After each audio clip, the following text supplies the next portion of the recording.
are live. Good morning. I'm going to get started. I understand that the state law currently requires that the following announcement be made at the beginning of every remote public hearing as follows. Due to the current public health emergency, City Council committees are currently meeting remotely. We are using Microsoft Teams to make these remote hearings possible. Instructions for how the public may view is now exiting. Public testimony at public hearings of council committees are included in the public hearing notices that are published in the Daily News, Enquirer, Legal Intelligencer prior to the hearings. And you can also be found on phlcouncil.com. Well, I note that the hour has come. Mr. Stitt, would you please call the roll to take attendance? Members that are in attendance will please indicate you are present. Also, please say a couple of brief words to ensure that the response is initiated on the screen. Mr. Stitt, please call the roll. Councilmember Bass. Good morning, and happy Tuesday to all. Morning. Councilwoman Brooks.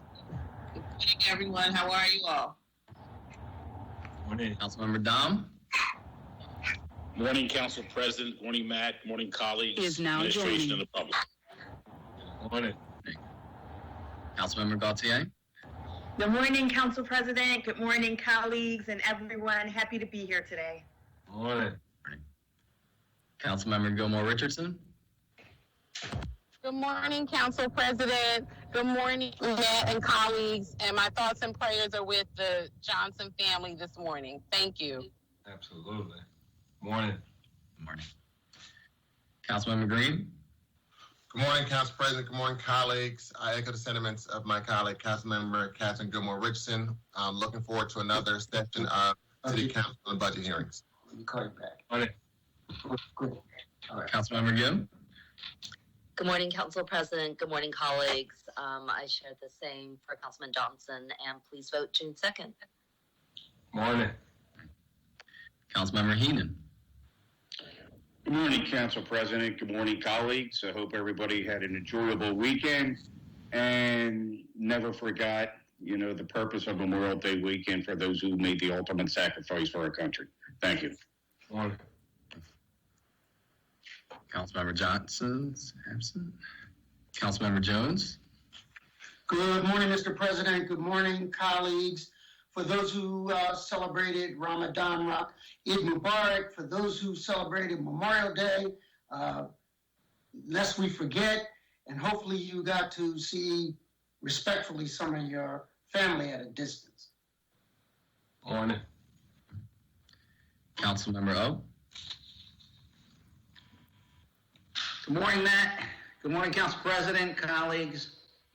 Morning, Councilman. Councilmember O'Neill. Good morning, everyone. Good morning, Councilman. Morning. Councilmember Parker. Good morning, Mr. President and colleagues. Looking forward to a robust conversation about the city today. Morning, Leader. Councilmember Kiona Sanchez. Good morning to everyone, colleagues. Council President Clark, thank you.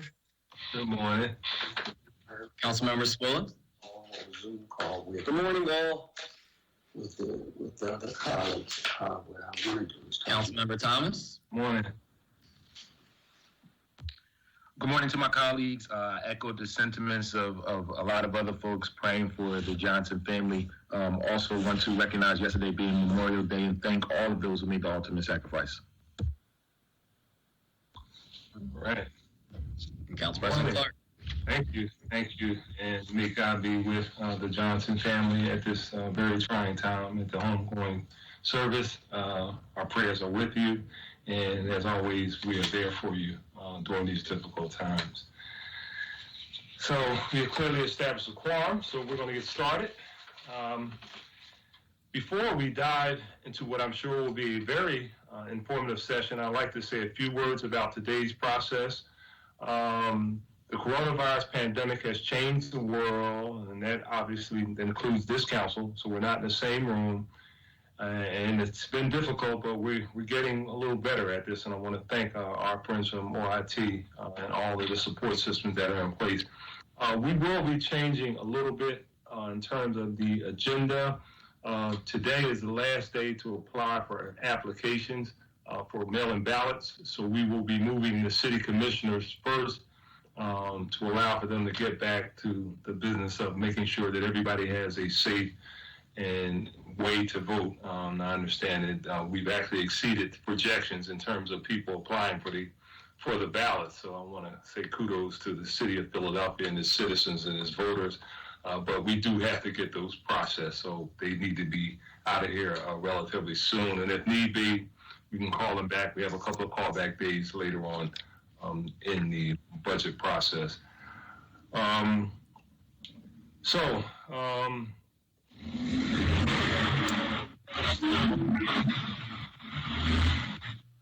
Somebody mute yourself or whatever. I'll close the car window. It sounds like somebody's in the car. That will allow us, the public, to watch and participate. This new environment comes with some new limits, however, which I want to emphasize to you. Our budget schedule is more compressed than in past years. The massive damage to our economy caused by COVID-19 required that the administration throw out the original proposed budget and prepare a brand new one, which we didn't receive until earlier this month. So we have less time in these hearings than we're used to, a lot less time. So we need to be mindful of that, and I want to thank everybody for really working with us to ensure that we get as best possible enough information out, enough questions asked, not necessarily the number that we'd like. And again, we will have an opportunity for callback later on in our budget process. But we do have a time frame, 1 o'clock. The administration has its daily briefing, so we do have to finish around 12:30 as Channel 64 will be moving its feed to that presser. There's a lot to cover, and if time permits, we're going to get started. So our first round, we will ask individuals for 5 minutes. Ask the individuals responding to please make their responses clear and concise so we can get as much in as possible. So thank you very much. So we can get started. This is the public hearing on the Committee of the Whole regarding bills number 200-285, 200-286, 200-287, 200-288, 200-289, 200-290, 200-291, 200-292, and resolutions number 200-307 and 200-331. Mr. Stitt, please read the titles of the bills and resolution. Bill number 200-285, an ordinance to adopt a capital program for the 6 fiscal years 2021 through 2026 inclusive. Bill number 200-286, an ordinance to adopt a fiscal 2021 capital budget. Bill number 200-287, an ordinance adopting the operating budget for fiscal year 2021. Bill number 200-288, an ordinance amending Chapter 19-1200 of the Philadelphia Code entitled Parking Tax by revising certain tax rates under certain terms and conditions. Bill number 200-289, an ordinance amending Chapter 19-1800 of the Philadelphia Code entitled School Tax Authorization by revising certain tax rates, all under certain terms and conditions. Bill number 200-290, an ordinance amending Chapter 19-2600 of the Philadelphia Code entitled Business Income and Receipts Taxes by revising certain tax rates under certain terms and conditions. Bill number 200-291, an ordinance amending Chapter 19-1500 of the Philadelphia Code entitled Wage and Net Profits Tax by revising certain tax rates under certain terms and conditions. Bill number 200-292, an ordinance amending Chapter 19-1300 of the Philadelphia Code entitled Real Estate Taxes to eliminate the discount for early payment of real estate taxes, all under certain terms and conditions. Resolution number 200-307, resolution providing for the approval by the Council of the City of Philadelphia of a revised 5-year financial plan for the City of Philadelphia covering fiscal years 2021 through 2025 and incorporating proposed changes with respect to fiscal year 2020, which is to be submitted by the Mayor to the Pennsylvania Intergovernmental Cooperation Authority pursuant to the Intergovernmental Cooperation Agreement authorized by an ordinance of this council approved by the mayor on January 3, 1992, bill number 1563-A, by between the city and the authority. Resolution number 200331, resolution approving the Director of Finance's Budget Stabilization Reserve Fund withdrawal certification for purposes of allowing utilization of $34,276,000 in a reserve fund for general fund purposes in connection with the FY2021 operating budget. Thank you. Thank you, Mr. Stitt. Today, we continue the public hearing on the Committee of the Whole to consider the bills read by the clerk that constitute proposed operating and capital spending measures for fiscal 2021, a capital program, and a forward-looking capital plan for fiscal 2021 through fiscal 2026. Before we begin to hear the testimony from the witnesses we have today, everyone who has been invited to the meeting to testify should be aware that public hearing is being recorded. Because the hearing is in public, participants and viewers have no reasonable expectation of privacy. By continuing to be in the meeting, you are consenting to being recorded. I want to make that for the record as required by law. Additionally, prior to recognizing members for the questions for our comments that we have for witness, I will note for the record at this time that we will use the chat feature available in Microsoft Teams to allow the members to signify that they wish to be recognized. In order to comply with the Sunshine Act, the chat feature must only be used for that particular purpose. Thank you very much. Today, we will hear testimony from the following city departments. The Managing Director's Office that will testify on operations. Falling under the jurisdiction of the Managing Director's Office is Streets, OTIS, that deals with transportation, L&I, Parks and Rec, Free Library, Homeless Services, OEM, Office of Emergency Management. SEPTA will also be a part of that testimony, and the City Commissioner's Office. As I said earlier, we will get them on first so they can go back and take care of our vote-in ballot election. Again, keep emphasizing this, but I want to make sure that we know we do have time to get additional questions. We will be in a position to have callback. Mr. Stitt, the first person to testify is Chairwoman Deely with Commissioner Schmidt and Sabir. Thank you. Good morning. Proceed. State your name for the record and proceed with your testimony.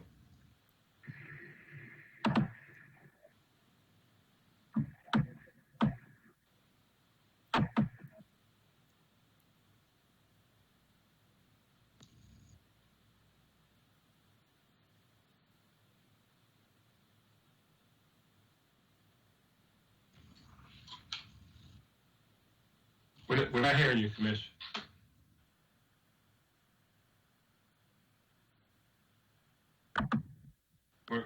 You guys have your mics muted?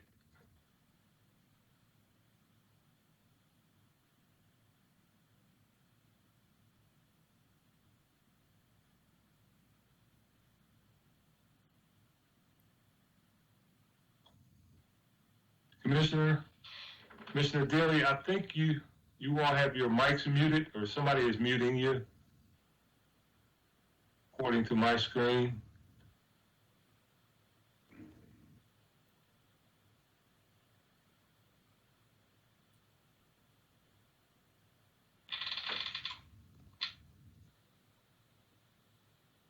I'd like to ask our team to do a little troubleshooting.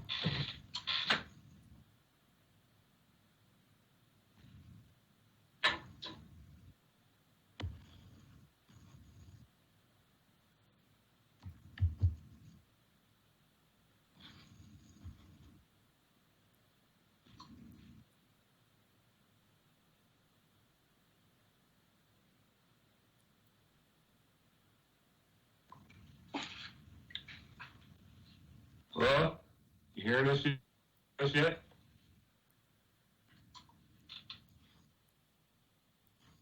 Hello? There you go. We got you. There you go. Good morning, President Clark, members of City Council. I'm Commissioner Lisa Deely, Chairwoman of the City Commissioners.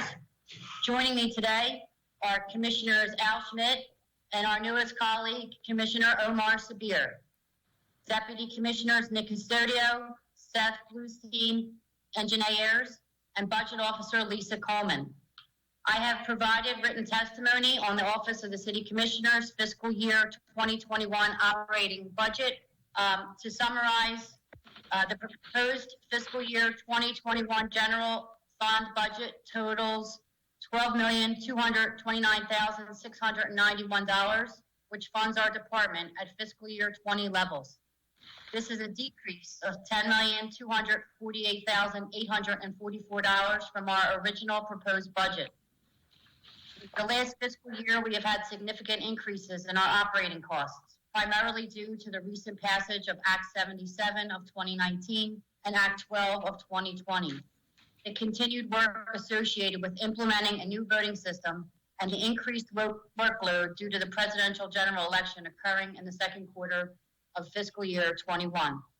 We understand that the newly proposed budget is a COVID budget and that the city is unsure of what revenue will look like and what financial resources will be coming from the state and federal governments. But please know that the cost of running elections has dramatically increased and will likely not have the funds to make it through fiscal year 21. Therefore, we would like to ask that you please consider revisiting our budget in the first or second quarter of FY21 when more information about the city's fiscal health is known. The new law creates an entirely new and separate method of voting. While in many ways it is similar to absentee voting, it is legally distinct. Voters can apply for a mail-in ballot without providing a reason or excuse. It was fortuitous that this is available now during this pandemic, as it offers voters an opportunity to exercise their right to vote from the safety of their own homes. To further allow for voters to stay home, we provided prepaid return postage so they do not have to go out and buy stamps. The deadline to apply for an absentee or mail-in ballot is today at 5 p.m. So far, we have processed 206,276 absentee and mail-in applications. For comparison purposes, we received 16,101 applications for the 2012 general, 15,887 for the 2016 general, and 5,742 for the 2016 primary. I would like to thank Council President Clark and all the members of Council who worked with us to provide radio ads to promote the vote by mail option for the primary. The over 30 times increase in applications from 4 years ago has exceeded what our staff can do on their own. But thanks to additional staffing assistance from Council, the County Administration, the First Judicial District, the Parking Authority, the Sheriff, the Controller, and the District Attorney, we have been able to keep up with the demand. However, if there is a fall COVID spike, applications for the general election might exceed 400 to 500,000, and we will have to explore ways to process them timely.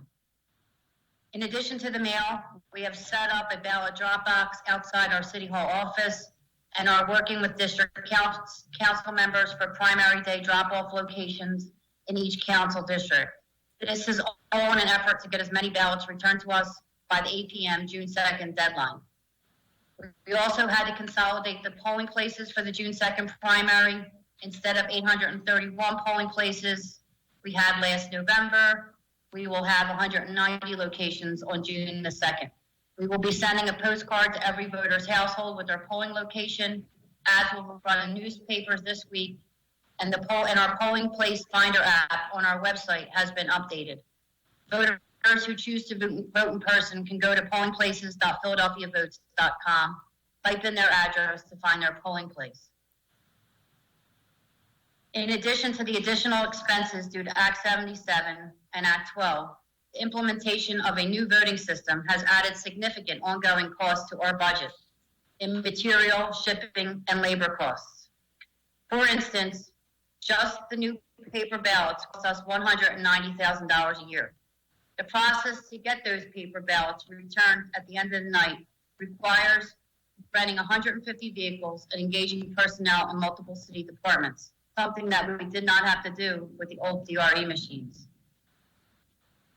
The new voting equipment has more involved pre-election testing and takes longer to complete and ship than the old Danaher voting machines, so it requires additional staff at the warehouse.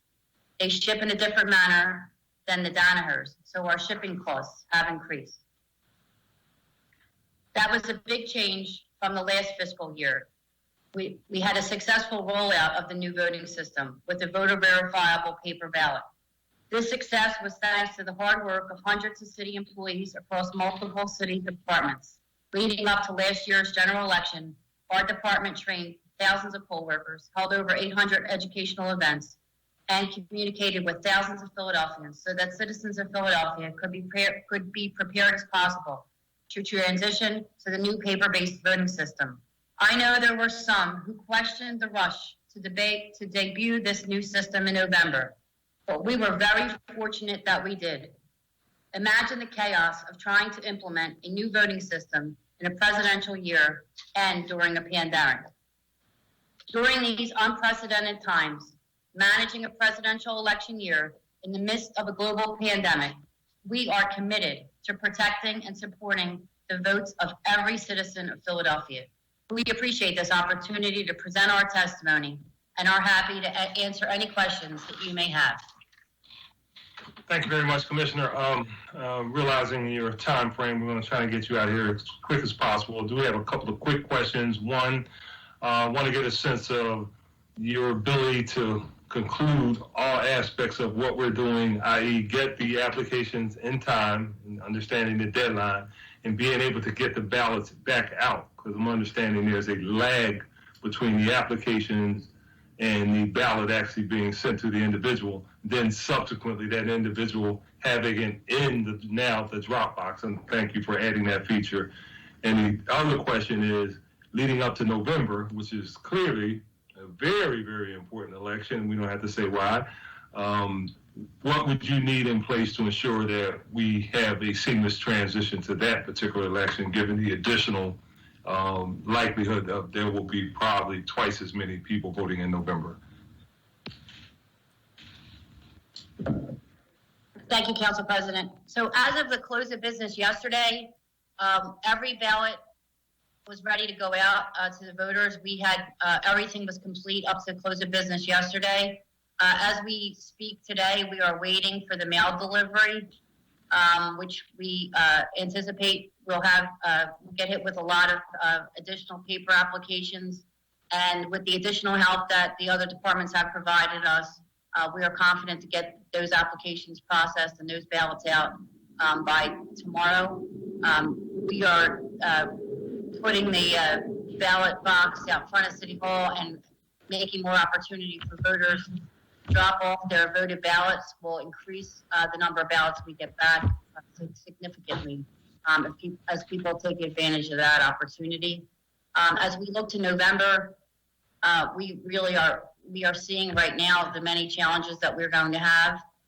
In addition, we hope to have to be able to fulfill our complement of staff, which was part of our preparation for Act 77, which we did not get to fulfill. And also, it is our hope that this health crisis eases up on our ability to provide in-person ballot access for people 50 days before the November election, so that people can be present earlier and apply for their ballots earlier, which would hopefully take a little pressure off us to apply for all these paper ballots all at one time. All right, and one last question. Assuming that if we successfully move to phase yellow, I guess in a week and a half, then we're in a position to continue to move towards whatever phase. Will that possibly free up additional locations for voting machines so we don't have to consolidate those from 800 to 200? My assumption is that a lot of these consolidations were based on unavailability of the traditional polling places. So is it likely that we'll be able to change that whole scenario? Yes, Council President.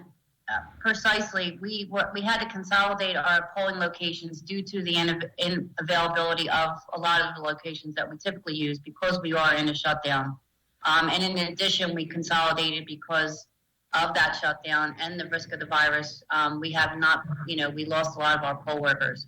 But we are as hopeful as everybody, I think, on this call that we will be able to stand up an election in a familiar way that Philadelphians are used to come November. Thank you. Thank you, Commissioner. Chair recognizes Councilman Green. Thank you, Council President. Good morning, Commissioners. Thank you for all the work you've been doing and trying to get information out for people to do mail-in voting. I know the City Commissioner's Office received dollars from Governor Wolf.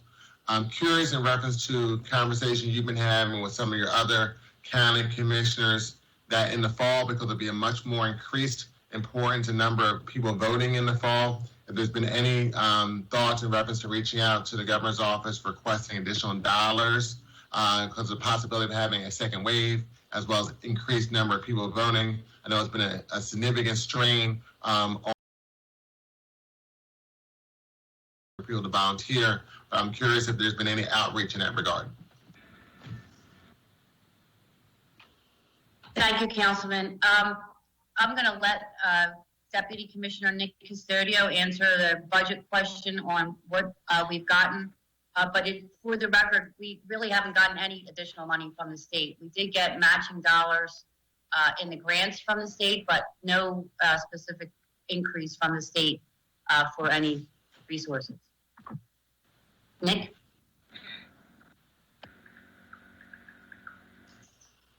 Thank you, Councilman, for the question. We have received about $825,000 in election security grants passed through the state from the federal government, and about $750,000 in CARES Act funding passed through the state from the federal government. We are constantly lobbying the State House, the State Senate, and the governor's office for additional state funds. The amount of money that has cost us to run an election in the last year from mandates from the state, both from the new voting system and Act 77 and Act 12, have raised our costs dramatically. And we're not the only county in the Commonwealth that is also seeing this. The state needs to step up and provide more funding down to the counties for elections. All of our costs have increased. Thank you, Nick. I'll close with this. I know the County Commissioner Association of Pennsylvania have been really concerned about this issue. It may make sense sometime once we get past the election, all the ballots are counted, for some type of analysis done regarding the counties across the Commonwealth, and then reaching back out to Governor Wolf in reference to that request for additional money.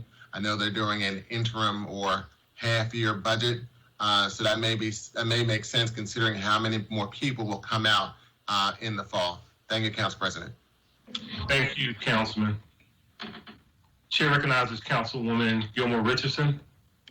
Good morning. Thank you so much, Council President, and thank you so much to the commissioners for all of your work and for your partnership in helping us get the word out to our constituents with all of the information you have provided, but also prior to COVID for your partnership with my office and ensuring that we can take the new election system out to all the faith-based organizations on a weekly basis. But I have a very quick question relative to vote-by-mail applications. How much would it cost to mail vote-by-mail applications to every voter in the city to make sure they can vote? How much would that cost your office? I'm going to ask Nick Custodio to answer that question. Thank you, Councilwoman. The cost would likely be over $1 million in just in postage and printing alone. But then you're looking at additional staffing costs. One paper application takes about 7 times longer for our office to process than an online application. So if we were looking to mail a paper application to over 1 million registered voters, we would need a significant increase in the number of staff and a whole nother office space for us to use either on a temporary basis or on an ongoing basis. Otherwise, we would risk not being able to process all of those applications in time to get everyone their ballots. Okay, thank you. So would you say it's closer to the 1 million or closer to 2 million? Overall, once you start going into the additional costs beyond postage and printing, you probably are looking closer to the $2 million mark. Because then you start talking about office space, you're talking about staff, either temporary staff or permanent staff, overtime, short terminals, equipment, that kind of stuff. You start looking closer to the $2 million mark. Sure. And then quickly, if you could just talk about your plan for processing all of the ballots on Election Day, since we've received, at this point, 206,276. How long do you think that would take? That's my last question. And I just wanted to say thank you to Donna in your office, Commissioner Gilly, and Janae in Commissioner Sabir's office for all of your assistance with processing the folks that we sent to your office. Thank you. Thank you. We are not going to be starting processing the applications on Election Day. There is a staffing component of that we don't have the staff to begin processing on Election Day. We are going to start processing immediately on Wednesday.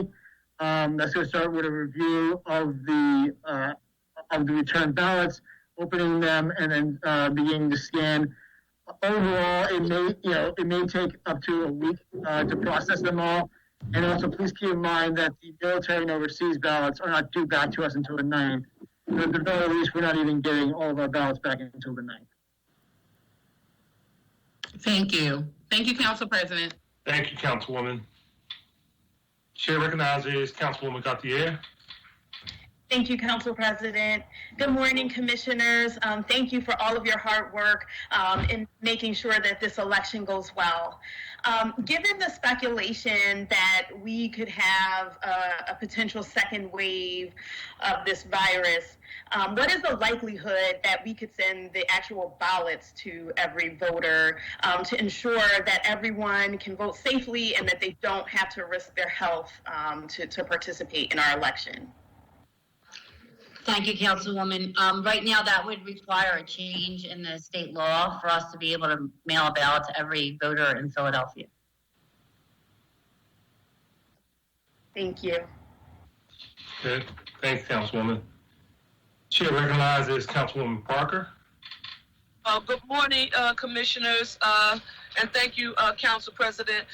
First, let me start, too, by saying a special thank you to all of our commissioners, Dealey, Sabir, Schmidt, for all of the work that you have done. I mean, you guys were thrown into this. It was baptism by fire, and you've done everything that you possibly could, to rise to the occasion. I want to commend you along with your teams, because we've been calling, but when we call, you've been answering. So I want to say thank you. I want to start with this. Councilwoman Gilmore Richardson already asked the question about potentially mailing the applications with postage prepaid in the fall. Councilwoman Gauthier just asked the question about mailing the ballots and what that would take.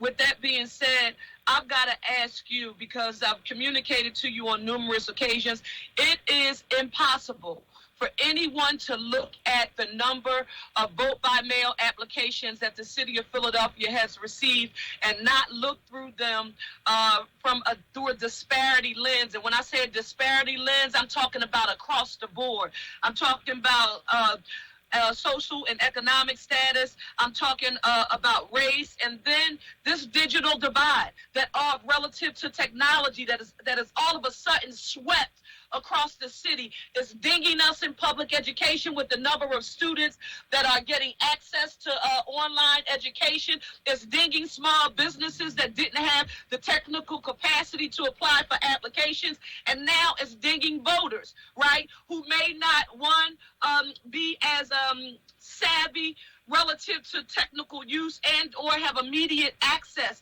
to the technology at hand.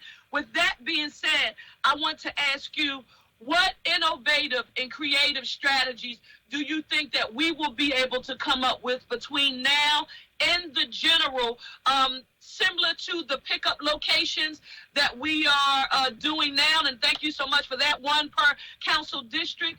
Will we now partner with city facilities to allow people to go to different places to, apply for a vote by mail application? I don't know what the answer is, but I'm putting it out there because we can't be satisfied with the number. There are African American communities that have traditionally had extremely high turnout. And when you look at the percentage of vote by mail applications that have been sent in, the numbers are alarming. So I'm just raising a red flag to say we've got to get through this primary, and you've done everything you can, and we're here to partner with you and go to battle with you for more resources. But we have to have a strategy to address these disparities. And any comments you have and how we can help. Not us telling you what you should be doing, but you telling us what's the best way you think City Council can assist you in this matter. Thank you, Councilwoman Parker. Commissioner Sabir.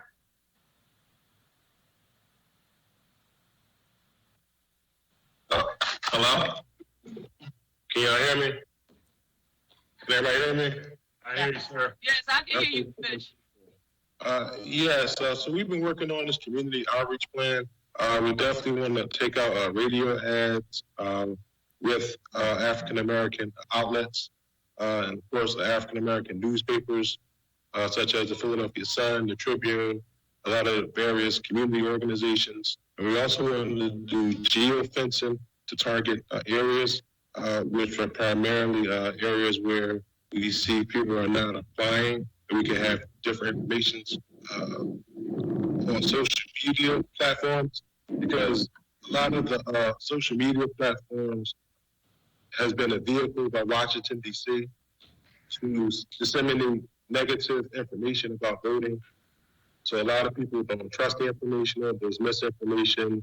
For example, they're telling people that felons can't vote, things like that. So there's a lot of negative information that's being paid for in Washington, D.C., and we understand with the Russian interference. So we have to, we need resources for television commercials, radio commercials, and geofencing. And we also need to hire, people from the community to disseminate the information and be trusted messengers that people trust inside the African American and Latino community about the voting process. Well, Commissioner, listen, I want to say thank you for that response. I would ask that as you all work as a team to develop the strategy for the fall, along with the strategy for how we will select, like, what polling places, if we do have a second wave, what polling places will be selected. Please feel free to use us, the council members, all the electeds, RCOs, so that we can have some sort of voice or recommendations that we can provide to you in advance of your work. But I want to say thank you to each and every one of you for the awesome job that you have done during this time. Thank you. Thank you, Councilwoman. Chair recognizes Councilwoman Gim. Hi, good morning, commissioners. I want to echo my colleagues, all who have thanked you for being so receptive on the phone, for being available and answering all the questions that I've been texting at all hours and weekends. We really, really appreciate it. I had a couple of very quick questions. One, there have been a number of constituents who have reached out about that they failed to put in their mail-in ballot accurately. So, for example, they failed to use the security envelope. Do we know what actually happens when those, like, when you're right now, you're running right up against the deadline. So, like, if you see those kinds of ballots come in, are those then invalidated? Like, for example, they could request a new ballot today. They've had time to do that. But are their ballots then invalidated, and would they be informed of that? Thank you, Councilwoman. We are getting the ballots in the envelopes. We don't open those envelopes until, until we start the count. So if a voter realizes that they made that mistake, they certainly can ask for a duplicate or a replacement ballot.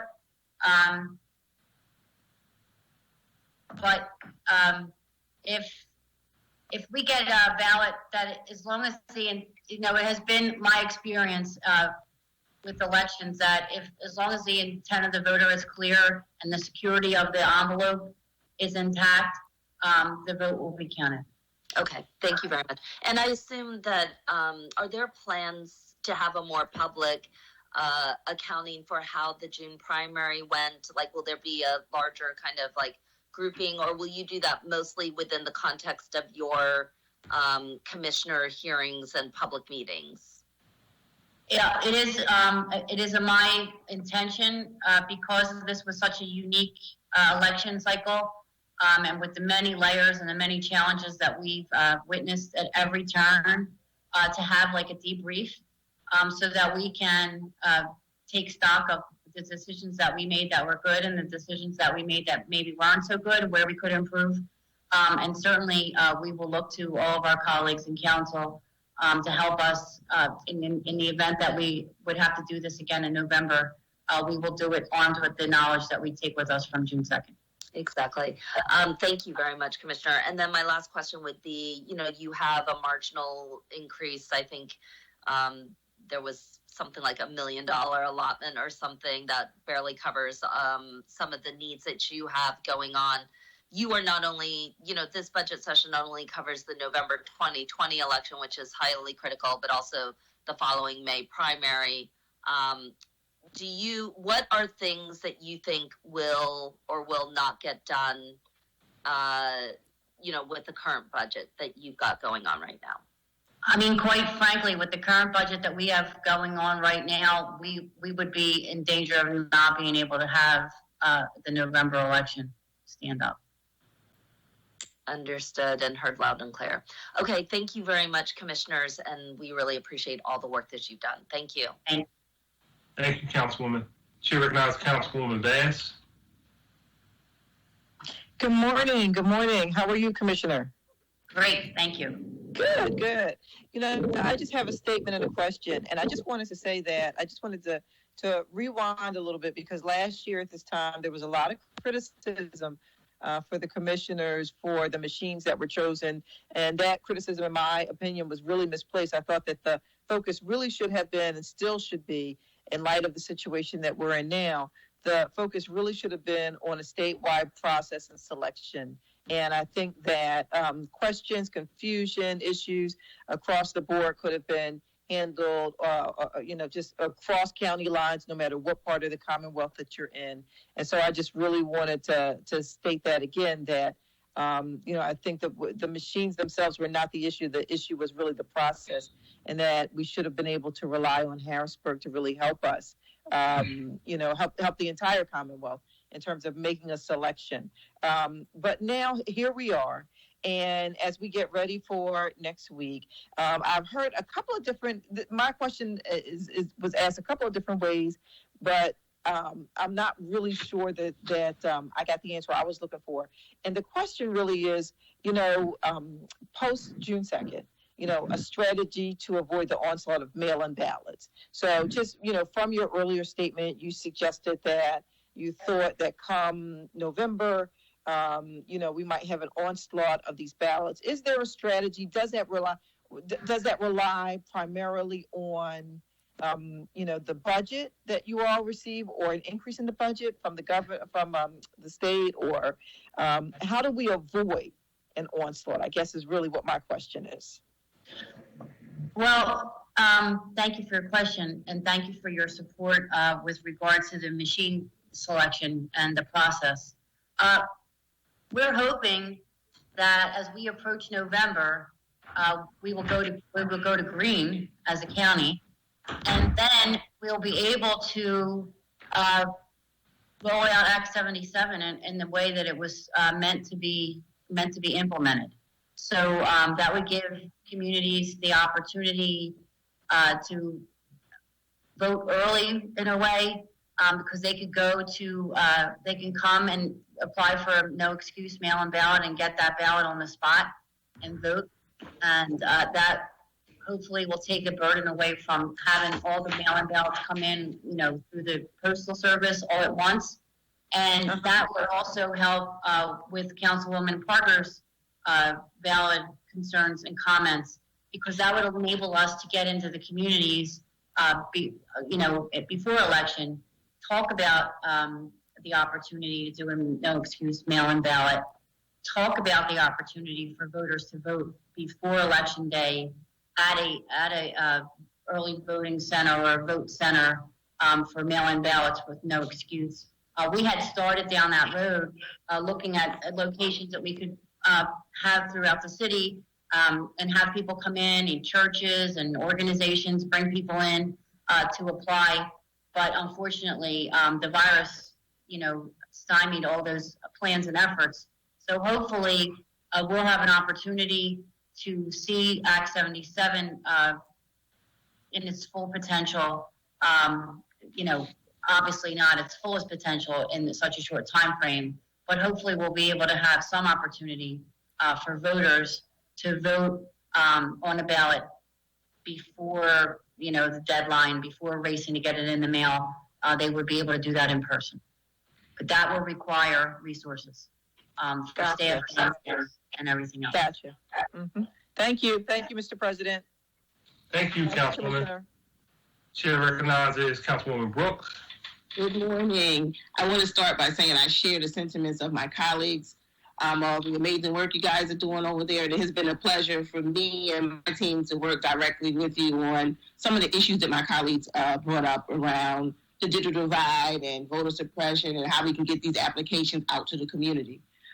So I have a few questions. I wanted you to be able to talk about any work that's being done to recruit and train younger poll workers, because we know that a large number of our poll workers are senior citizens and populations that are at risk during this pandemic. So is there any plan to reach out to recruit younger people, as well as what adjustments are you considering in preparation for the general election in November, especially in regards to poll worker recruitment?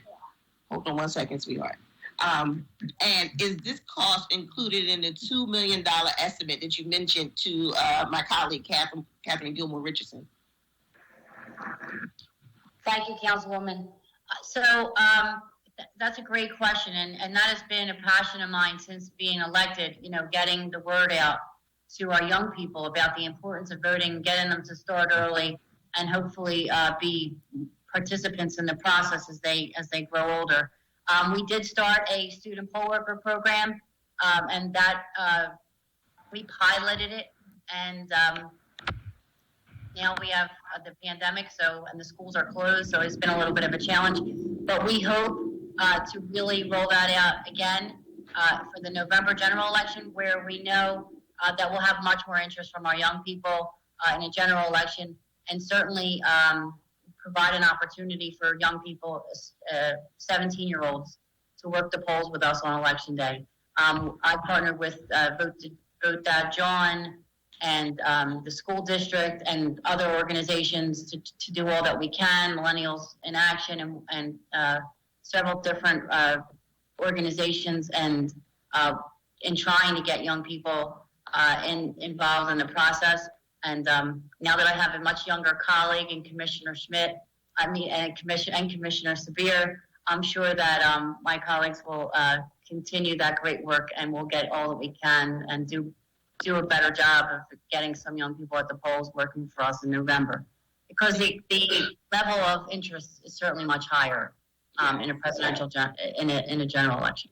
Yeah, I look forward to and the $2 million that was referenced to Councilwoman, that was just related in regards to mailing everybody an application. That doesn't even we haven't even talked about election day. That's just the application, mailing it, having the applications come back, having them all opened and processed, and then a ballot go out. That is independent of whatever cost would happen in addition to stand up an election. Thank you, Commissioner. I have one more question. Shh, be quiet 1 second, please.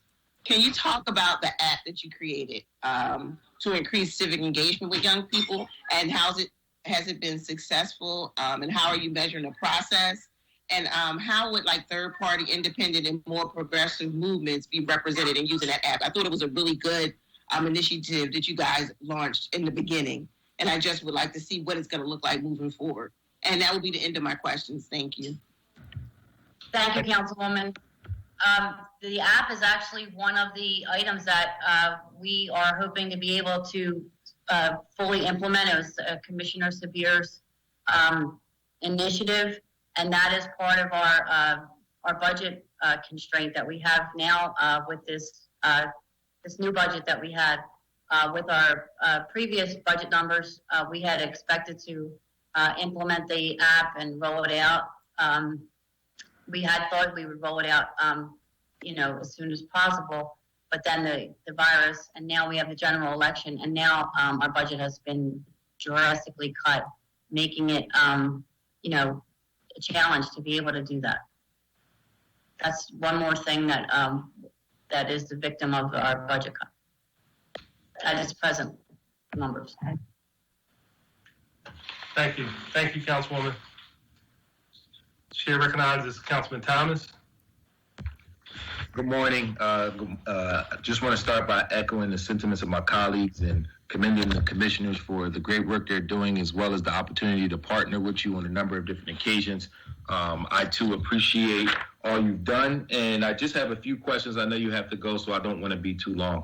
My first question, I just want to start back where my colleague, Councilmember Catherine Gilmore Richardson, spoke to specifically about the $2 million estimate as it related to mailing everybody a ballot. I'm wondering, from a logistics perspective, and I don't need an actual number because I know you would just be estimating, but from a logistic perspective, I'm wondering your thoughts on if we were to only mail a ballot to people who requested it in a primary and people who actually voted in a primary. So that will maybe limit the number of ballots that we send out by possibly in half if we were to just go for people who already mailed in a ballot and people who already voted. I'm wondering your thoughts on that, and logistically, do you think that would be a little more feasible for the Commissioner's Office to accomplish?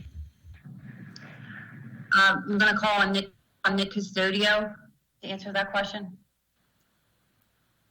Thank you, Councilmember.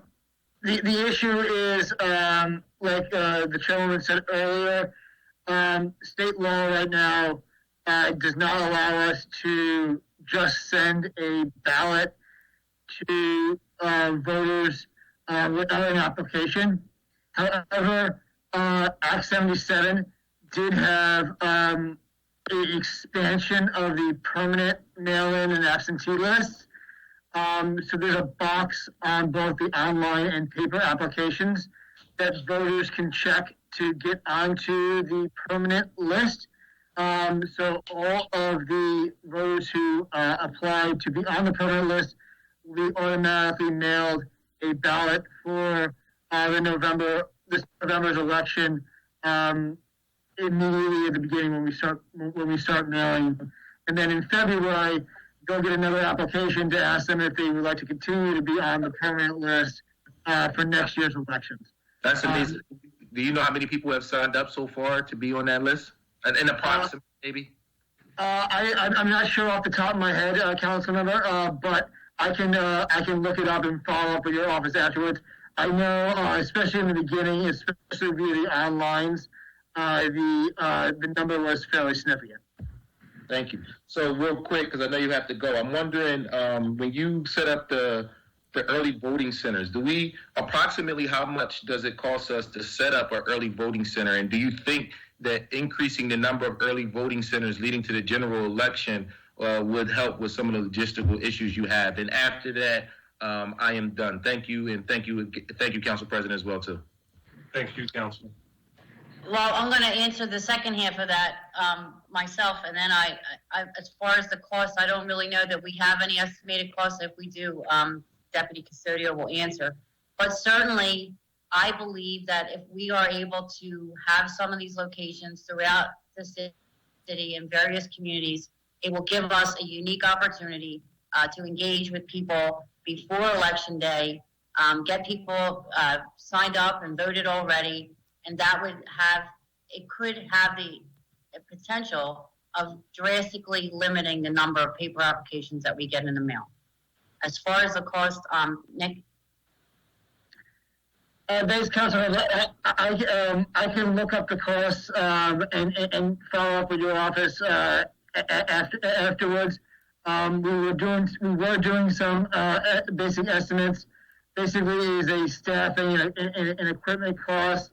But in addition to that, we do have some limitations around the city as far as technology costs with getting locations on CityNet in order to securely connect to the shore network. But I can put together the cost estimates and follow up with your office directly. Thank you. Thank you again for everything. Thank you. Chair recognizes Councilman Squilla. Thank you, Council President. Thank you, Commissioners, and appreciate all the work and effort you guys have put into this. A lot of questions have been asked and answered already. Just a quick question on people who are contacting us for some questions. I know that the phone lines have been busy and it's hard to answer all the questions from the public. But people said that they have received emails or notices that their mail-in ballots have been received and recorded, but then they get another email saying that your ballot has been rejected because of duplication. Is there a way we could get an answer for them on how that works, and was it somebody tried to input it twice, or can we just email it directly to Nick or you, Lisa? Thank you, Councilman. Yeah, so my office is open every day. We're here. The phones have been a real challenge for us. Just this morning, I had over 400 voicemails on just my phone in the office. So, and the phones continue to ring. So getting to the voicemails has been a unique team effort with Commissioner Sabir's office, staff, and my office staff just calling people back day after day, trying to get all that information. But of course, you can email me or email Nick or anybody on my team and give that information out to any of your constituents who may be calling. There is some issue with a duplicate that may be related to the shore system. And then there are other issues where people may have forgotten that they applied, or the time that they applied was so long ago they forgot, or they didn't think they were going to get their ballot, so they reapplied. All those questions and issues we're happy to answer. If you just send me an email or anybody on my team, we're happy to answer that.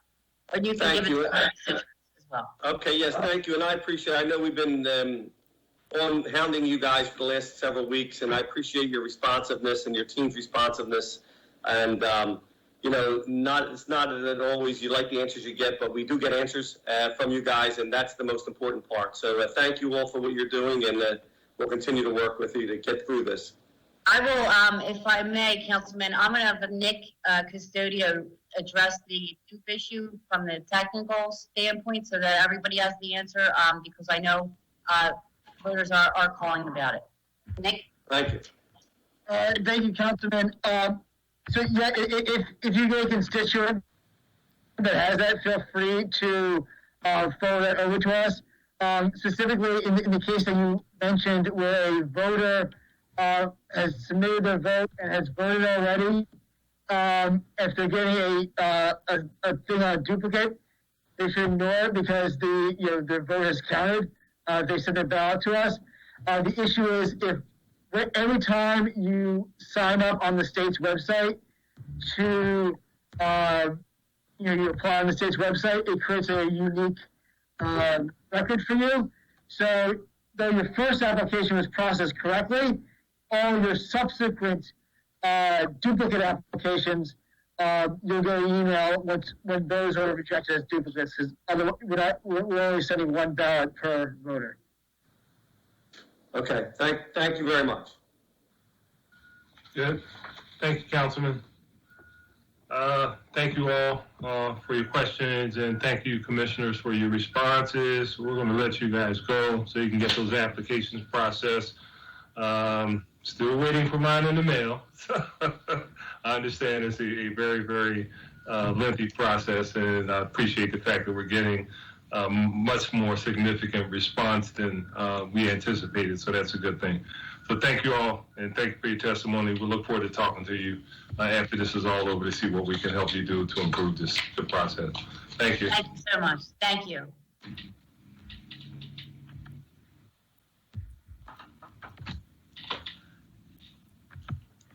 And next up, we'll be having the Managing Director's Office. You can let us know when you guys are ready. I'm ready when you are, sir. Ready? Okay. Well, unlike the traditional way, we don't have to wait for everybody to walk out of the room and walk in the room to testify in the council chambers. And this is a very smooth transition. So, Mr. Abernathy, you can please proceed with your testimony. We will genuinely appreciate it. Thank you so much for being here. Thank you, sir. And good morning, President Clark and members of City Council. I'm Brian Abernathy, Managing Director, and joining me today are a number of members of my senior staff, as well as senior staff members from the departments of Streets, Parks and Recreation, Free Library, Licenses and Inspections, the Office of Homeless Services, the Office of Emergency Management, the Office of Transportation, Infrastructure and Sustainability, as well as from SEPTA. I wanted to touch on major changes in the newly proposed budget quickly for each of those departments. In the Managing Director's Office, we are eliminating a number of existing and vacant positions, including the originally proposed opioid response unit staffing. We are also proposing reduction of the Animal Care and Control Team professional service contract, reduction of the Transportation and Infrastructure professional services contracts related to Connect and Vision Zero, the elimination of the proposed expansion to the Police Assisted Diversion Program, the restructure of the Youth Violence Reduction Partnership, which will be restructured and integrated into the Group Violence Intervention Strategy, reduction of the Targeted Community Investment Grant Program budget, which provides grants to community-based organizations.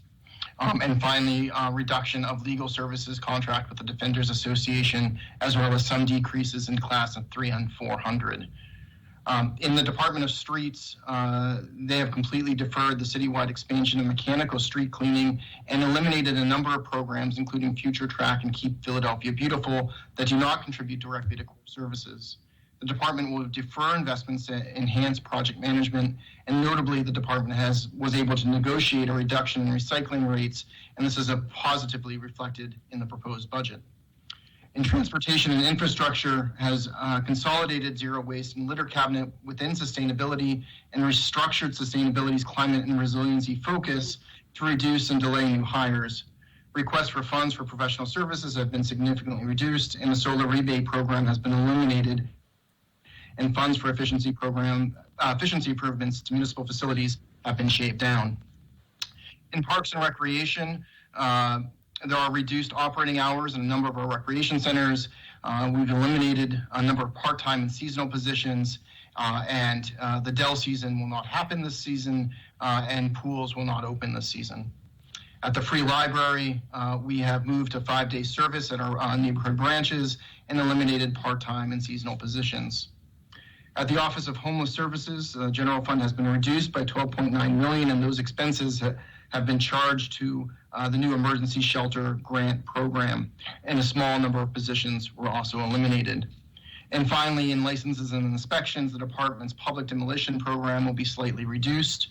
Project demolitions for FY21 have been reduced from 450 down to 375. A small number of unfilled plans review and inspectional positions are being eliminated with no impact to pre-COVID-19 service level, and the department's support for violence reduction efforts will concentrate on police department pinpoint areas.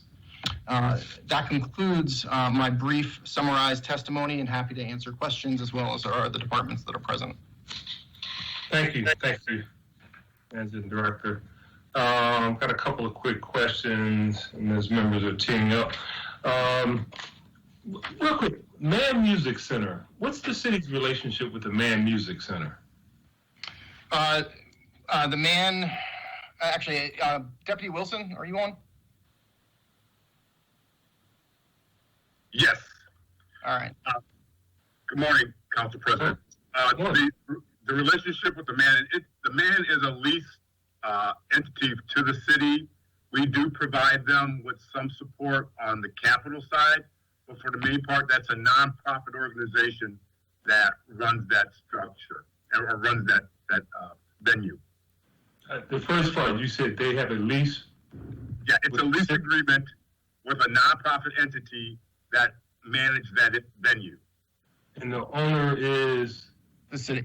The city is the owner. They lease these. Is the man, because I'm asked this question when they talk, somebody heard the Dell was closed and I explained to them, we can't have crowds. Is the man also closed?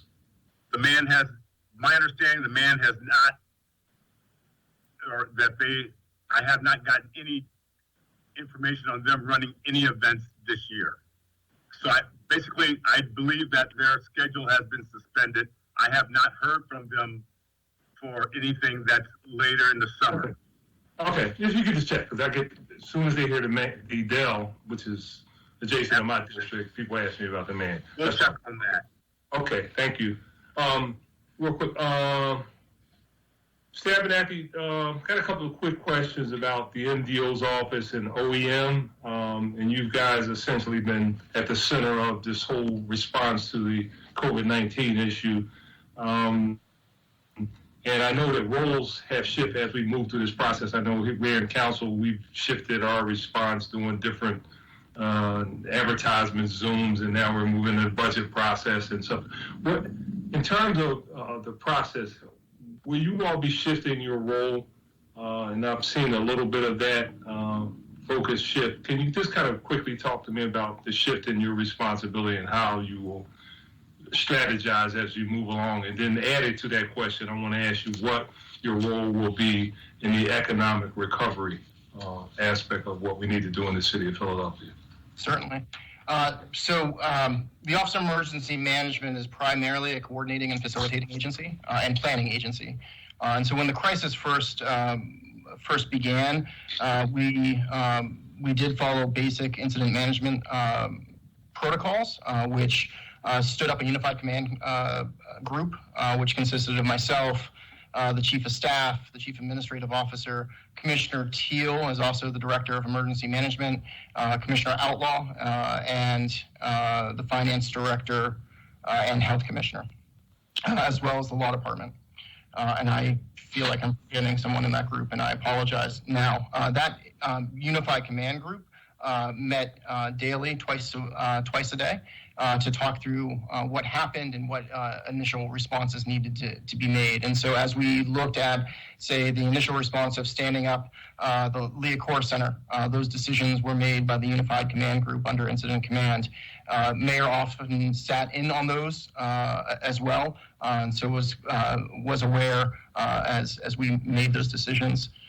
That Unified Command Group has continued to meet, although our focus is not as much on operations. And so we are still tracking personal protective equipment. We're still tracking fatality management. We're still tracking the usage of hospital beds in throughout our system. But we are now also focused on reopening.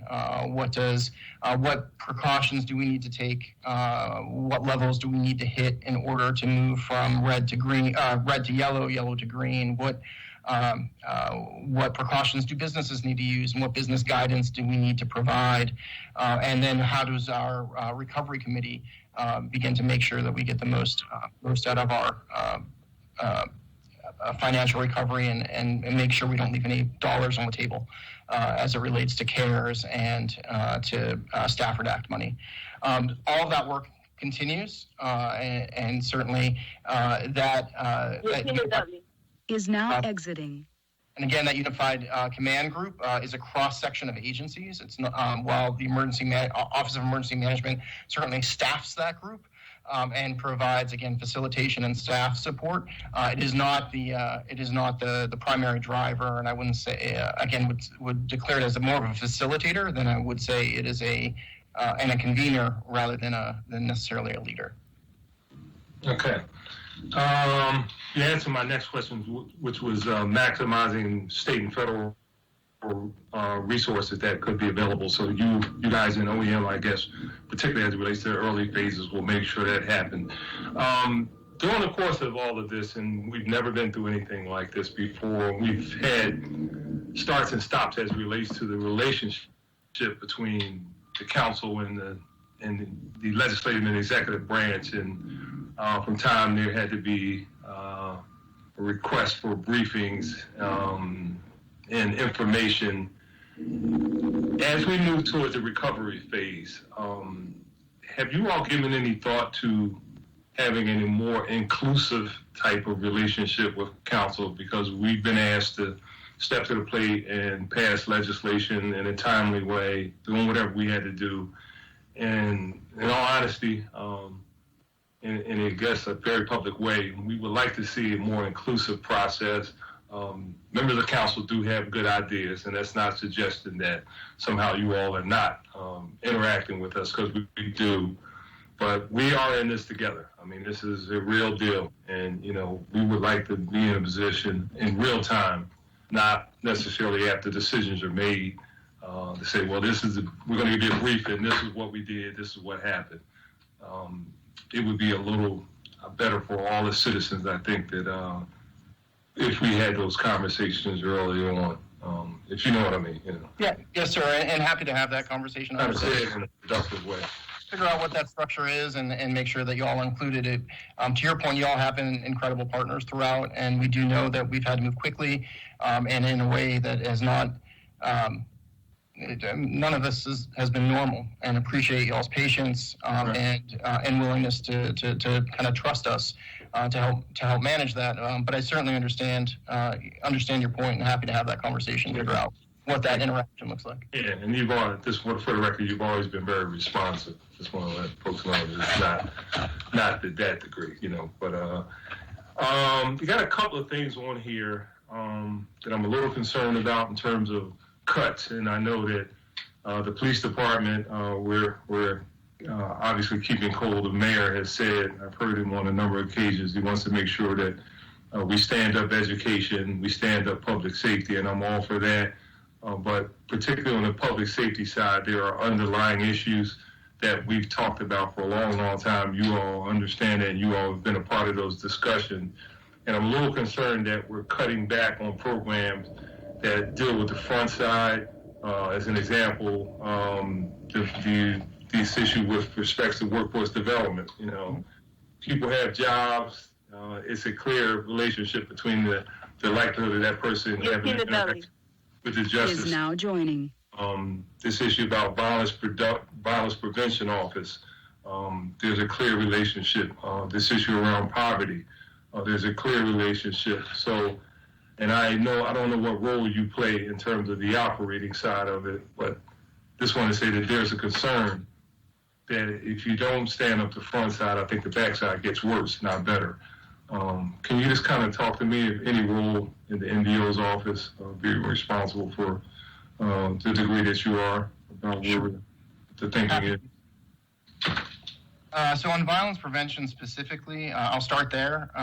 We've tried to maintain our investments in group violence intervention as well as in the community crisis intervention program, two programs that are evidence-based and have shown, in the case of CCIP, have shown some early indications of making progress before COVID-19 hit. And so we do believe those investments will be continued. YVRP has been a longstanding program, and we believe that we can integrate much of what YVRP's success into both CCIP and into GVI. And so I think we are maintaining, or at least trying to everything we can to maintain the Office of Violence Prevention and the gains that they've made. On the Office of Workforce Development, this was a challenge, and I think we also recognize that the office didn't exist 3 years ago. And so this is a relatively new office, although the functions certainly existed. And so some of those functions have moved over to the Commerce Department. And I think we've also recognized that we're going to need to do more on the Office of Adult Education, and specifically around digital access and digital literacy. And so my staff, my chief of staff, the policy director for the mayor's office, and others are talking through exactly what does that look like in the future. But we do recognize that we are going to need to stand up those functions and make sure that we are providing those services to our constituents and our residents in a way that the current proposal doesn't do. So I think that is a a criticism that I will own, and we will be making adjustments to make sure that we cover those issues. All right. Well, I don't want to come off as a criticism because like I said, we're all one team. The city of Philadelphia. We just want to make sure that we deal with this issue. The pandemic has affected us all, the world, and we understand. But there's some things that we still must do. It's still essential that we reduce poverty. It's still essential that we make sure people have a reasonable place to live. Still essential that we make the police department's job a lot easier by having less people finding themselves in the critical path towards interaction with the police and the criminal justice system. So as we move ahead through this very truncated process, i.e. fiscal 21 budget, we want to have a little more conversation whenever we can break off time to talk about how we strategize moving forward. All right, well, I'm going to get off because I know we got a timeline. And I believe next up is Councilman Jones. Thank you, Mr. President. You're welcome, sir. And I'm sure you will share this point of view with me. The managing director, we claimed him. He originally came from City Council in Member DeChico's office. And it's almost like watching one of your younger cousins grow up in front of your eyes. And I want to give you and Tumar in particular a shout out because this wave of pandemic, I watched every single briefing from the federal White House to Jersey to Pennsylvania, and none of them have been as forthcoming and ready to withstand the wave as you guys had. So I'm proud to be a Philadelphian in part because of you. So having said all that, here comes the stuff. No. So one of the things, just as a FYI, Mr. President, the man has canceled all of its season except for 2 concerts that they're holding out. One is the Hall & Oates concert in September, and then the Roots concert in August have yet to be determined, and a lot of that will be determined by some of the questions I'm going to ask today. The first thing I guess I want to talk about is you've had to build a plane and fly it at the same time. You didn't get a manual handed to you to do this. But what I want to focus on and drill down on is places like the complex, MSB, City Hall, and the Justice Center. How are you reshaping social distancing to keep the public safe, but also folk like people who work for City Council and other departments safe? And what does that mean by way of physical plan? Are we going to come back, and I'm guessing sometime after June 4th, will we have, the notorious lines out front of City Hall to get in? How do we do spacing? Where will we have a plan? When will we have a plan for dispensaries of sanitation equipment? Those kinds of physical little things that mean so much in a pandemic. Sure. So we are actively working on those issues now. Unfortunately, I don't have all the answers for this morning, but certainly we'll happy to give y'all an update on where we are, and if you have ideas on how we could shift, happy to listen to those. But I think as we look at not just the Quadplex, but I think all business operations throughout the city, we are going to be providing some guidance and some recommendations on kind of how to operate safely. I think some of that is obviously public masking. I think we will be requiring masking in all of our city buildings for all of our employees, unless they're in their private office or at their cubicle. They're going to be required to wear a mask whenever they leave or when they go into a meeting. We'll certainly be recommending hand washing We've already increased the amount of cleaning in all of our buildings. We've added barriers in many cases, whether those are sneeze guards or plexiglass screens for our security guards. So those things are already in place. And we'll also be strictly enforcing, if people come to work sick, they're going to need to go home. And because he'll gong me. Does that mean we will have temperature testing at the doors? And if someone is found to have a fever of 105, will they be turned away? When will that policy be in the hands of the president so that we know how to follow it? Sure. So we're still trying to finalize all of those policies, and we should be able to get them to you in the next week or so. Mr. Alexander, do you have anything to add since you are working on those directly? Yeah, I would just good morning, everyone. Timur Alexander, Deputy Managing Director. I would just add that we've been working with departments to sort of, so we put out a survey to all of the internal city departments and also to the independent elected officials, just trying to get a sense of, what are some items you need to come back? Is there ability for folks to continue working at home even as we progress through the yellow and the green phase? We're looking at a phased approach to government. So it's not June 5th, the governor announced we'll be moving to yellow, that every city department, we'll ask every city department, every city employee to report back to work. We've been standing up our offices in phases. So we stood up a bunch of offices to support the construction industry being reopened. We stood up some more offices to support the real estate industry being reopening. So we're looking at that phased approach, right? The next phase is how do we help support the citizens? So is it coming into the concourse to do water revenue transactions, L&I transactions? Is it the Register of Wills office to help people probate their estates and take care of that type of business? Is it supporting the Office of Plan and Development to be able to get ZBA online and other sort of supportive activities? And Councilman, I wouldn't say that, as we're working through these policies, I wouldn't say we're going to be strict or look at, temperature checking everyone in the building. We're trying to design this department by department for certain needs. There will be a questionnaire similar to when we go to the doctors, like, are you feeling well? Have you had a fever? Just some of that stuff. That's instituted in some of our departments now, but we're going to look to push that out and come up with a plan. So at major entrances and exits, there's a new technology, and it's a little invasive, I will say that, but it can hit a body image and tell the temperature. And we should take a look at that going in at least to our major buildings.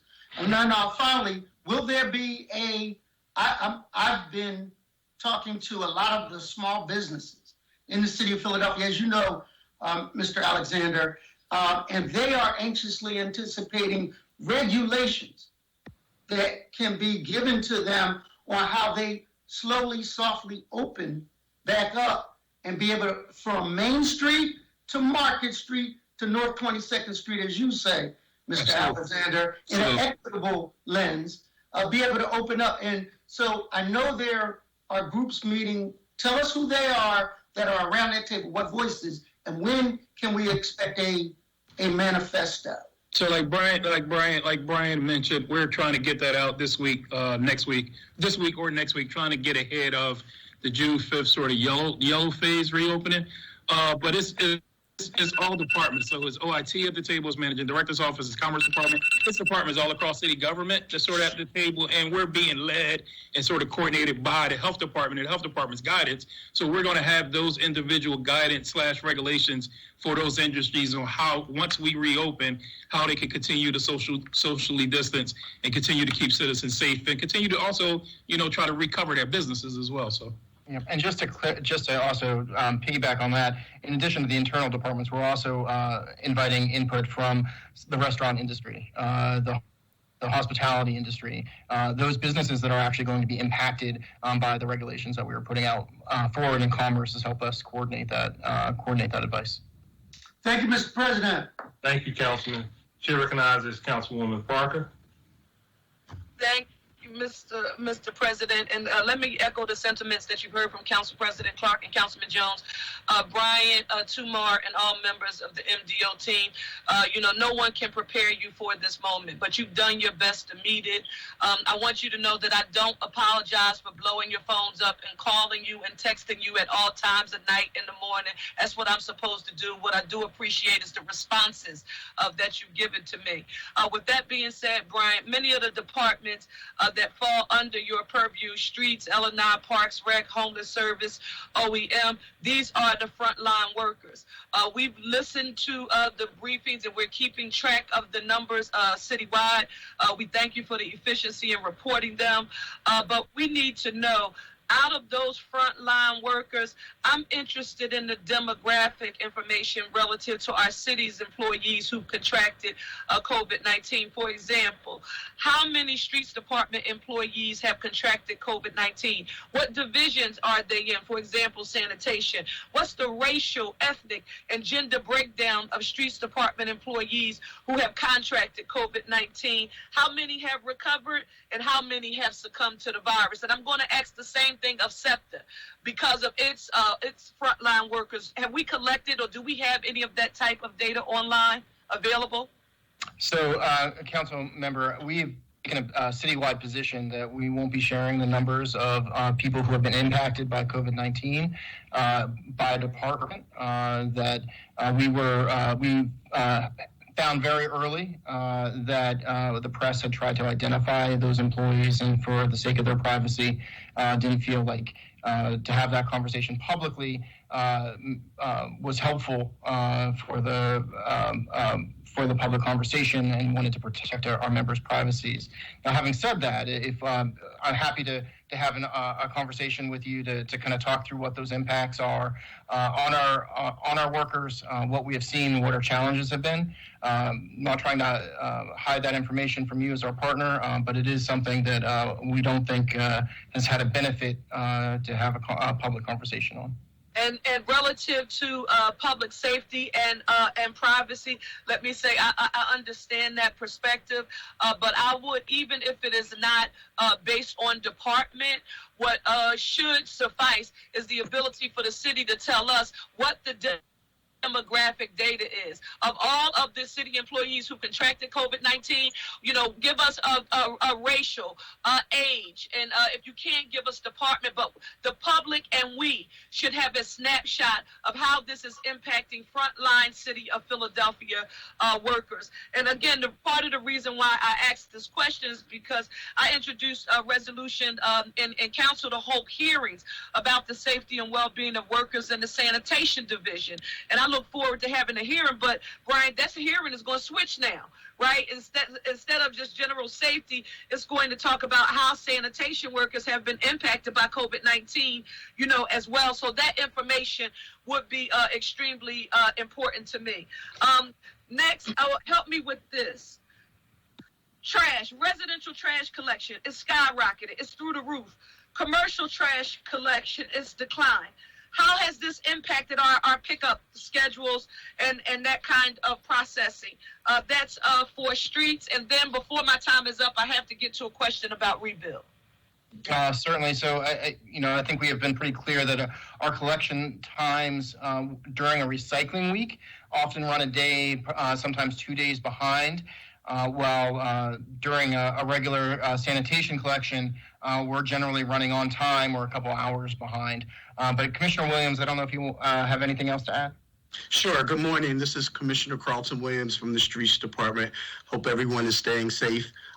It has had a tremendous impact, as you stated, Council Member Parker. The amount of trash that's being generated from the stay-at-home order has definitely increased. We saw additional 4,000 tons in the month of April alone in that area. So we're challenged with that. Attendance has been a challenge as a result of COVID, and Managing Director Brian Abernathy, while we can't state numbers, I can tell you it has a direct impact as employees try to manage their personal lives and dealing with COVID, whether they have contracted it or a family member, versus being able to come to work. I want to say that they've done an outstanding job helping us get through this crisis. They've been on the front lines. They've been out in difficult weather conditions, and they've also put themselves at risk, but they are working, and we've been able to manage keeping track, at least on a consistent schedule, why it's been delayed. But we're still challenged, but we're still moving forward with hope things will get better. Thank you, Commissioner. And that was the purpose of my asking about, because when we have frontline workers like sanitation workers and others who are putting their lives on the line, we need to know the disproportionate impact, because we need to be able to measure and for the public to know in a very transparent way the sacrifice. I don't know if we'll get to a second round on this, but you have to let me know, MDO, about rebuild. We gathered from the testimony last week, no additional bonds will be issued for rebuild until at least FY22. That's what we heard from finance. However, as your testimony said, before COVID-19, rebuild's goal was to complete at the 72 approved rebuild facilities that have been approved by council. You wanted to complete those projects, and an additional 10 projects were to have been proposed to City Council this spring. Now, according to your report, 65 of the 72 facilities are underway. What's the status update on the 7 remaining sites in the first batch? And then what are we going to do about those additional 10 projects to be able to move them forward in FY21? Ms. Strong? Hi, good morning. This is Kira Strong, Executive Director of Rebuild. Hello, Councilmember Parker. Thank you for your question. Just want to make sure you can hear me. Yes, can hear you well. Great, good morning. So we are, as you know, and mentioned, active on 65 sites, Councilmember, and we are looking forward to, we had originally proposed last spring to add an additional 10 sites. And when our legislation is introduced and comes forward again, we still, in working closely with each council member, have those 10 sites still in our draft legislation. So wait, I'm just sorry. Let me ask you this. Are you talking about that you need when the legislation is moved? That's what you're referencing? That's correct. Okay. For the 10 additional sites. Got it. My time is up. If we get a second round, I'll come back. Thank you very much, Mr. President. Mr. President, I still see your initials on the screen. I don't know if that is my sign, but I don't see you. However, we will continue, and the chair recognizes Councilwoman Helen Gill. Council lady, can you hear me?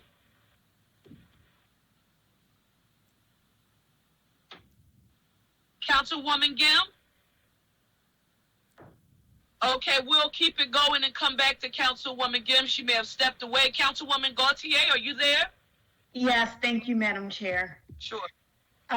Given the administration's priority of keeping people housed and sheltered during this time, can you explain the decision to cut funding for the Philadelphia Eviction Prevention Project? This initiative would seem to be a prime candidate for an increase from our emergency funding, given the anticipated spike in eviction filings to come once the courts reopen in July. Certainly. So just for the record to reflect it, we did not eliminate the program, but we did reduce the funding from where it was last year. And so I believe there's still $500,000 for the community legal services to support the program. And to your point, Council Member, we certainly recognize that there may be additional funds that might be needed. And as we are evaluating our recovery office and our recovery efforts, there may be opportunities there to help provide support. But as far as general fund support, we had to make a host of difficult choices, and presented with a menu of bad choices. We thought it was important to make sure the program is still at least partially funded, although there's a number of things that we're not able to fund to my satisfaction, but also recognize the situation that we're in. Our housing crisis is likely to get worse. And so, as we're prioritizing and thinking about the things that will be important to invest in as we recover, I think housing needs to be, at the top of the list, and the PEP program in particular. Appreciate it. Philadelphia is a sanctuary city, and that determination has a critical role in the safety and security of families across the region. With the cuts to the Pennsylvania Immigrant Family Unity Project, which is a public-private partnership funded in part by the city to provide legal representation to immigrants in detention, how do families find relief? And additionally, we've stated that a key consideration for this budget is equity, but how is it equitable to allow families to stay in cages and to be in mortal peril without any assistance? We don't think it's equitable. And in fact, we've called on the president multiple times to actually reform the immigration system. I've personally been in federal court about his immigration policies, and will continue to fight back against just the rhetoric and the actions of Washington, D.C. Unfortunately, we've taken on a huge and tremendous burden because of federal policies, and that burden is very difficult for a city to bear on its own. And so I think we will actively try to fill that gap with philanthropic dollars. We've already offered and will continue to offer support to help do that. But as it relates to general fund dollars, again, these are incredibly difficult decisions that we've had to make and really focus on core services. And so there's nothing that you say about that program that I'm going to disagree with. That program's been incredibly successful, and we really appreciate the work that they've done. We just have had to make some very challenging choices. This is it's a small budget program that provides a lot of return on its investment to help people who don't have any other access to help. So I think that should be considered. And then lastly, the city of Philadelphia funds the Philadelphia Unemployment Project at about $55,000, which is 15% of their operating budget, and is required for an additional PennDOT investment of $367,000. The project transports Philadelphians from my district and from many others to jobs in the surrounding suburbs with starting wages upwards of $13.50 an hour, and it operates 24 hours a day, providing a safe and reliable option when public transportation is not available. Given the importance of this service to numerous community members, what was the rationale around cutting this line item in light of our priorities of equity? Again, we've had to make a number of difficult choices as it relates to this budget, and as we look at the number of people helped by that program and how and what the cost effectiveness of it was, I think again we had to make some challenging choices, and certainly we'll provide what support we can through Philly Works for anyone who can manage transportation outside of the city, we can hopefully find jobs inside the city. I guess the running theme of my questions, the running theme is that we state that a value of ours is equity in the way that we've structured this budget. But in terms of the cuts, the people who are hurt are the most vulnerable. I don't see the through line. I don't see where it's playing out. Thank you, Council Lady. Thank you so much for your question. Let me just say to colleagues, I've just received a note from staff that we still have to get SEPTA in, and they need to put their testimony on the record before 12:30. SEPTA has to put their testimony on before 12:30. So now we're going to hear from Councilwoman Gimp. Thank you. Thank you, Council Lady Gauthier. Thank you very much, Council Majority Leader, and I appreciate your putting me in. First of all, I want to thank Brian and your entire team for all the work that you've been doing. This has been unimaginable, I know, for you and for the city, and I know a lot of this falls on the weight of your shoulders as well. I want to follow up a little bit with what Councilmember Gauthier was talking about regarding housing. Of all the calls that we're getting into our office, the worry about how to make rent and what are the things that are in place while people are actually waiting for unemployment insurance to come through. So as we all know on this call, and those of you who are watching, we have made a big great breakthrough on unemployment insurance. It covers gig workers. It covers up to 100%. But there's a tremendous delay at the state level in order to get into it. Only something like half of people are able to get on. Many people that we've talked to said that they could potentially pay their rent if they can get onto unemployment, but it's been delayed by months. And so one of our concerns about, with 5,000 evictions already scheduled to go in landlord-tenant court, and those will start to begin on July 10th, how is the city able to allocate resources to prevent an avalanche of evictions from hitting our shelters, from the costs that we're going to incur, to alleviate some of our courts? And that's partly what the PEP project is able to do for thousands of people. We can't pay for rent for everybody, but we can help direct people into better resources.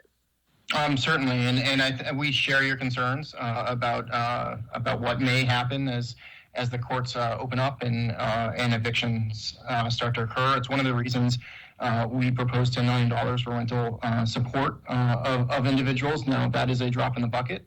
We certainly recognize that's not going to solve the challenges we're about to face.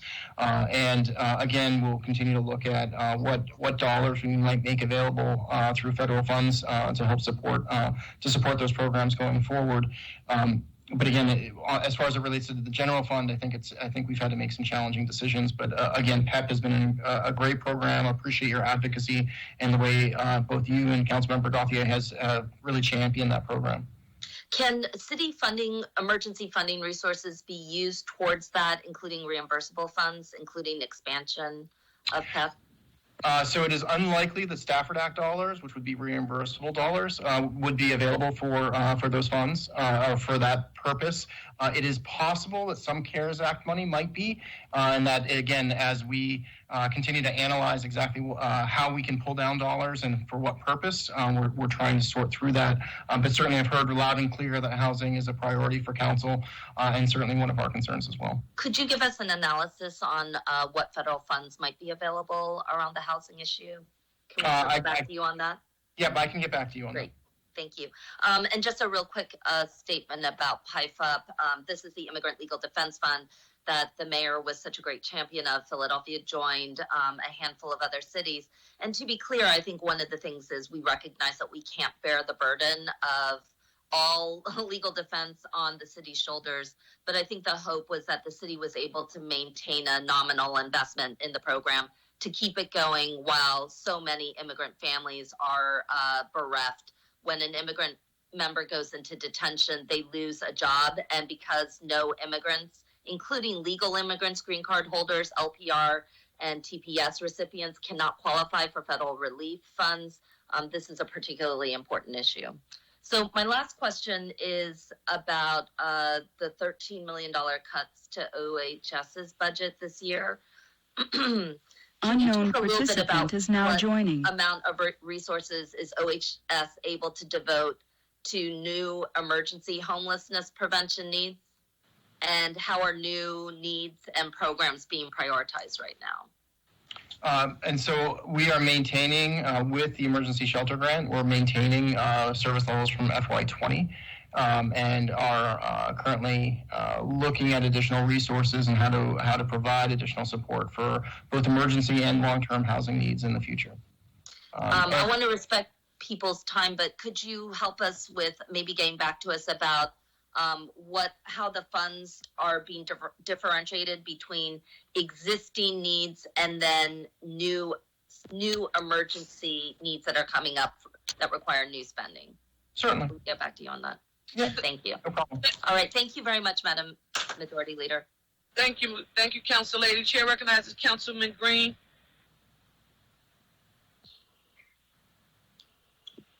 Thank you, Madam Chair. Thank you, Managing Director Abernathy, for the work that you and your staff have been doing throughout this COVID-19 pandemic. I want to echo the statements made by Council President Clark and Councilmember Jones regarding the guidelines regarding business reopening. I know from your daily calls, you've been talking about those guidelines coming out in the next few weeks, but I think it's very important that we have a collaborative effort in helping to shape that information as we get that information out to really make sure our businesses from all sides are able to reopen and get back to work. I know the mayor used a safe, healthy and educated lens in reference to putting together this budget. And I understand, and you've made various statements about how this budget has been very hard and difficult.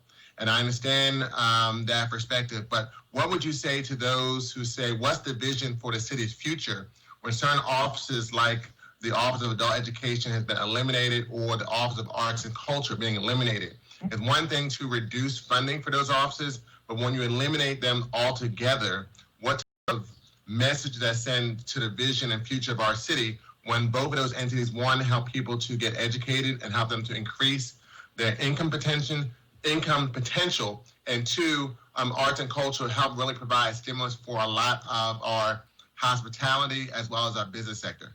Sure. So I think that my message is that by finding fiscal stability, it will lay a foundation for Philadelphia's future. This crisis is unlike anything we've ever seen. The 2008 recession pales in comparison to what we're facing. And so we have had to make some very difficult, very quick choices in order to address these concerns. But that fiscal stability, making smart choices now, will allow Philadelphia the opportunity to grow in the future. And while the offices may have closed, some of their core functions have been retained. And so I spoke earlier about making sure that we provide digital access and literacy, making sure that we're still providing some of the core functions that the Office of Workforce Development did in our Commerce Department, and we're maintaining some of our core functions in the Office of Arts and Culture as well, again, so that we can be in a better position to champion and move forward those industries when the recovery begins. I understand the transfer of staffers from those offices, but that's not the messaging I think a lot of people in the city receive.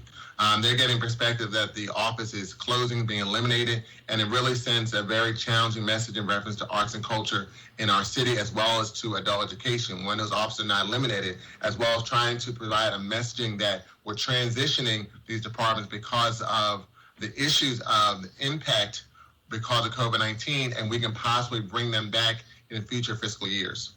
In addition, I understand that the administration is bringing in a consultant to help them manage all the various CARES Act funding that's coming, as well as other federal funding. What's the current status of that? So they have finished their interviews of the finalists and hope to make a selection shortly. Okay.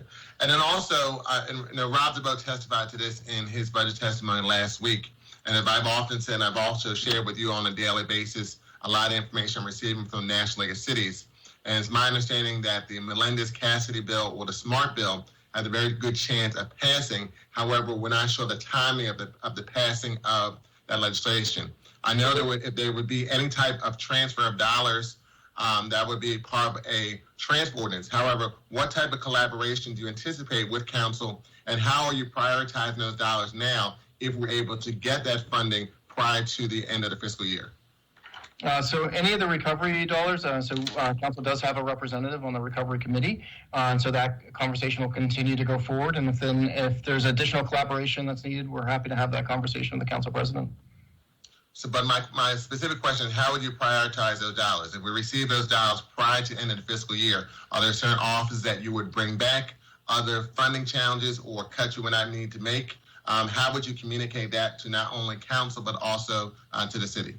I think we would have that conversation with council all the time. I think it's hard for me to say and sit here today to talk through what exactly those priorities would be without having a broader conversation with council and with the mayor's office, but certainly we'll recognize the impact on the budget process going forward. Thank you, Madam President. Thank you, Madam Chair. Thank you, Councilman Green. Listen to all of our colleagues who are in queue, and a special thanks to Councilwoman Sanchez, who was actually next. Because our tech staff has alerted me that we have a hard stop and we've got to get SEPTA on before 12:30, we're going to ask SEPTA to prepare. If GM Leslie, I'm not sure, Leslie Richards, if you're still, are you here? I'm here. Okay, Leslie, I apologize for this adjustment in schedule. We're going to ask the managing director to stay on. We also want you to give your testimony right now. Please feel free to summarize it. And then to all of our colleagues, if you have questions for the MDO along with SEPTA, for those who are in queue, feel free to ask them. So if you could just give us a summary of your testimony, we would greatly appreciate it. Absolutely. Thank you so much. And I will be very brief in my summary. I know you've already received the written testimony. As has been mentioned by many of the people who have already testified today, look, a lot has changed around us. SEPTA is dealing with the financial consequences of COVID-19. They're nothing short of devastating to us. We're dealing with ridership declines of 92% on transit, 98% on rail. We obviously, in addition to the low ridership, our fare box revenue losses will surpass hundreds of millions of dollars and will continue till at least fiscal year 2022. We also know that lots of our funding that comes through the state, we know that sales tax, we know that lottery funds, which helps us with seniors, and pretty much all of our subsidies that we receive are also may be impacted. We know that the Turnpike Commission, who provides a good percentage of those subsidies coming to SEPTA, has also been hit very hard, and so we're not really sure what we can count on as far as funding, what we receive, as well as with revenues, because of what I've just stated on our ridership. We face daunting challenges every single day. We have many issues, as has been discussed today, with the vulnerable population on our system, implementing new cleaning and social distancing protocols. We want to make sure that our riders and our employees feel safe on our system, and we are doing everything that we can to make sure that they do, and they should, with everything that we're doing. We're working productively with our unions in ways that we haven't done before. I'll say I have not been here for a long time, but we are making up for it and getting to know each other very quickly.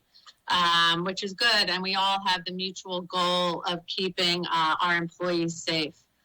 We also have seen how our essential workers and essential trips throughout the region truly count on us. We're talking about the new challenges that we have. I agree with what Council President Clark said at the very beginning, and that is, our vision is the same, our values are the same. And while I anticipated discussing different elements of these values without COVID-19, they stay the same, and they'll be changed a bit. So equity is still in the forefront of everything we are doing at SEPTA. We're moving forward with a fare proposal, the elements that help and can give relief to our customers. And we are holding off on any cost increases at least until January of next year. We're moving forward with comprehensive bus network redesign. We're moving forward with trolley mod phasing as well. And we're doing everything we can to make our system more equitable and accessible. We share with this council the goal of equitable and inclusive growth in everything that we do. We continue with sustainability, and we continue to get some of our power from solar and clean energy sources. In fact, we moved forward with an agreement with a solar farm, and we still plan on getting 20% of our power needs off of this clean energy.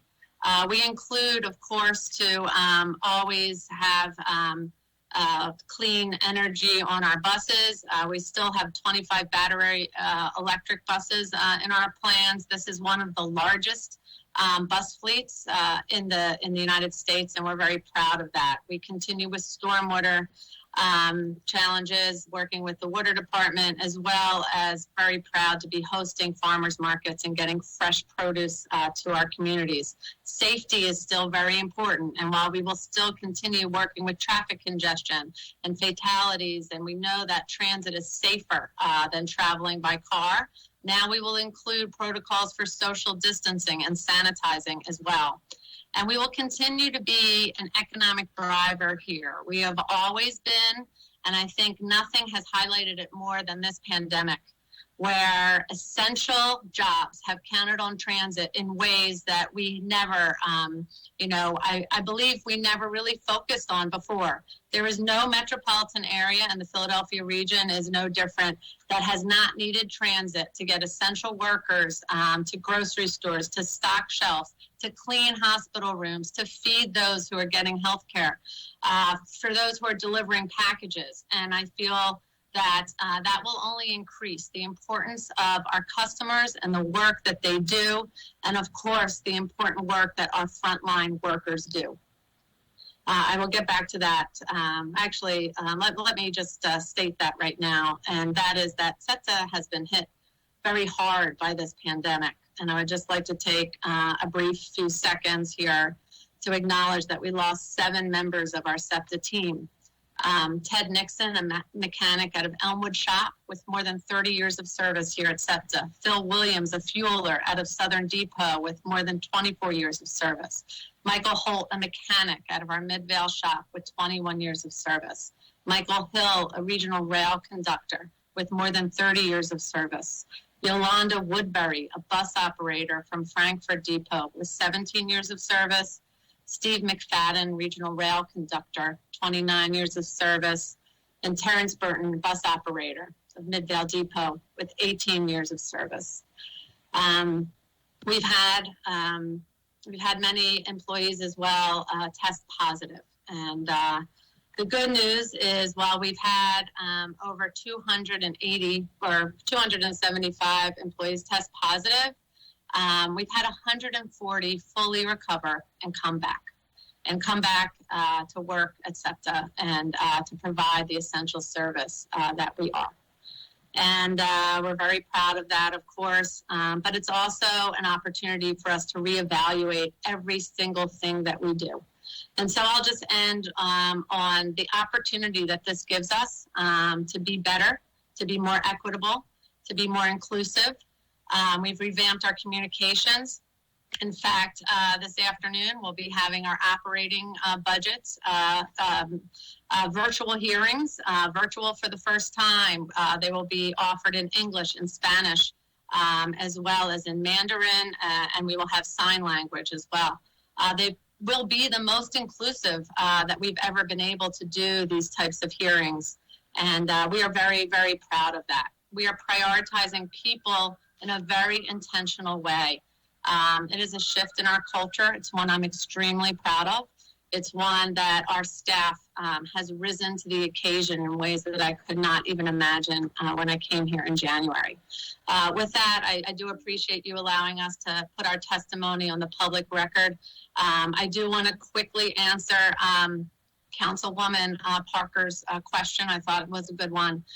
We do have that data, and we do keep track of which divisions as well as which employee groups are testing positive. I just wanted to let people know that we've had high rates with our conductors, our assistant conductors, our maintenance custodians, our equipment and our mechanics, our revenue attendants, operators, obviously, on our sub-L, our bus operators, our customer experience and advocacy. I just want to say that this virus does not discriminate. It has hit every single department here at SEPTA, and it, as I said, it has really hit us hard. But we will come back, and we'll be part of the regional recovery here, and we look forward to working with council in doing that, and we are in it together with everybody. Thank you. Well, listen, we want to thank you for your testimony, and this is baptism by fire. This is your first council budget hearing, isn't it? You come to us from years of experience in the state, years of experience in the county, so we welcome you here, and thank you for your testimony.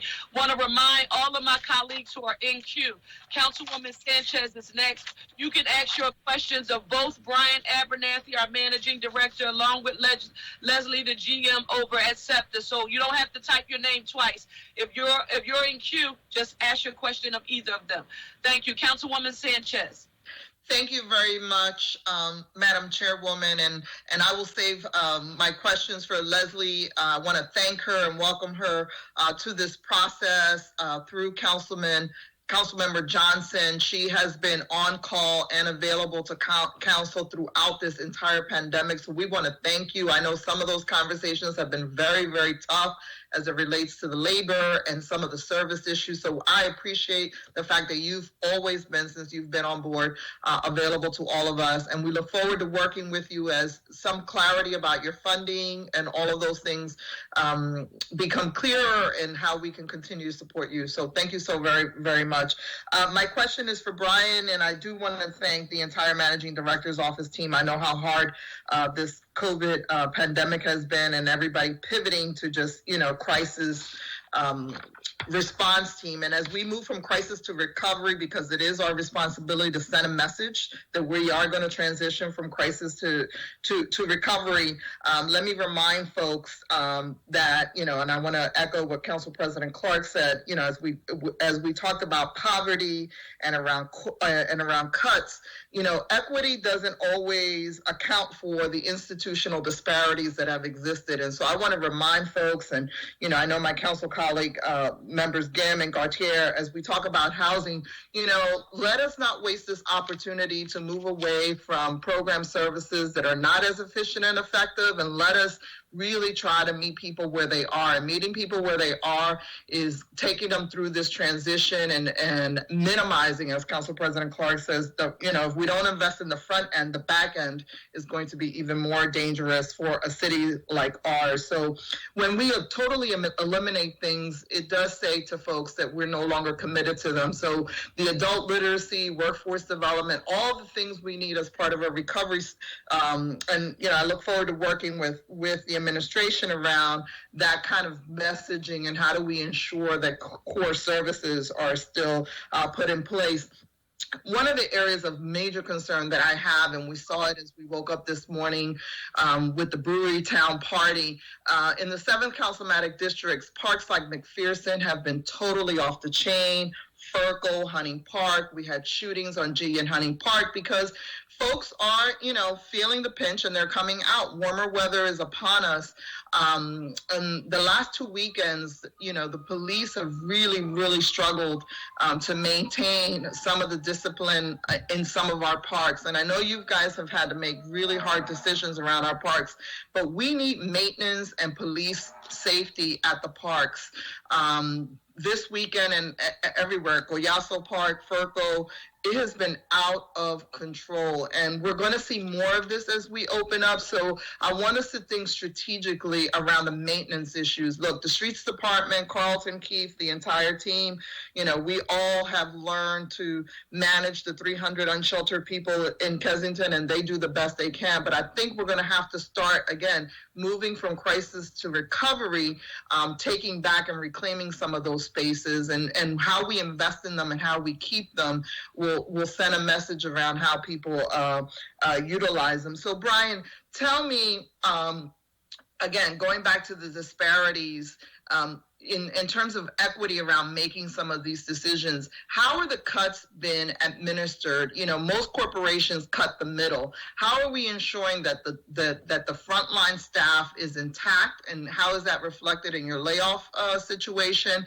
And then what product lines are you looking to change that are inefficient, as opposed to just cutting some of the innovation that we were starting on? So that's a big question, Council Member. Thank you.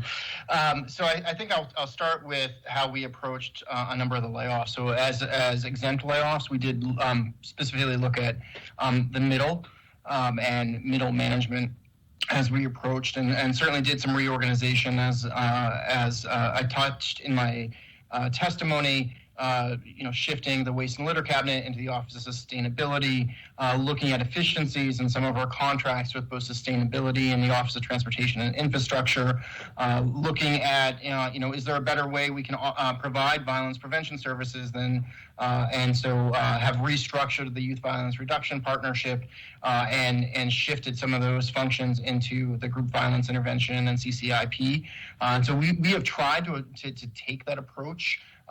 This was trying to be thoughtful as we approach a number of these issues, and also to really look at those offices that came into existence during this administration. And so the functions of the Office of Workforce Development certainly existed, and those functions still exist today. But the office hasn't been maintained. And part of that, while we certainly understand that we do have to move from crisis to recovery, part of that really was trying to send a signal to the public about how really severe this economic crisis is, and the challenges and the choices that we're being forced to make are going to impact service levels. And so as we're asking residents to see service level reductions, we also wanted to make sure that they saw that the city is taking these concerns seriously, that we are trying to be thoughtful in our approach, and will continue to find ways to provide those core services. Oh, listen, Brian, I want to thank you so much for your response, and thank you, Councilwoman. Again, we have a half an hour, a hard stop at 12:30, and 2, 4, 6, 8 council members in queue.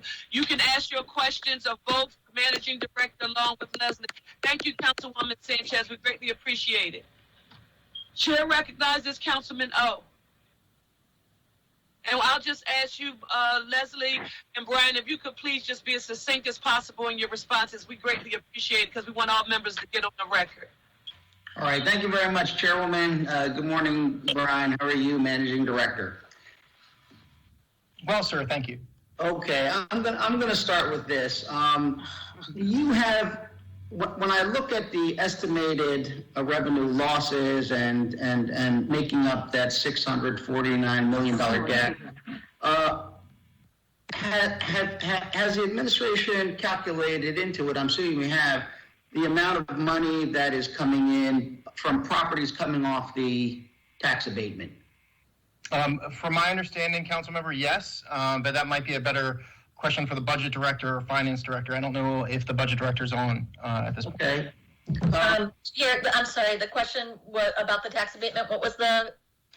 I didn't see in the reports that when the gap of $649 million was being calculated, that there was a number for estimated revenues coming in from properties that will now start paying property taxes because they're coming off the abatement. Is that number somewhere in there? So that number is incorporated into all of our revenue projections. And for FY21, it's estimated at about $16 million would be the year 11 recapture.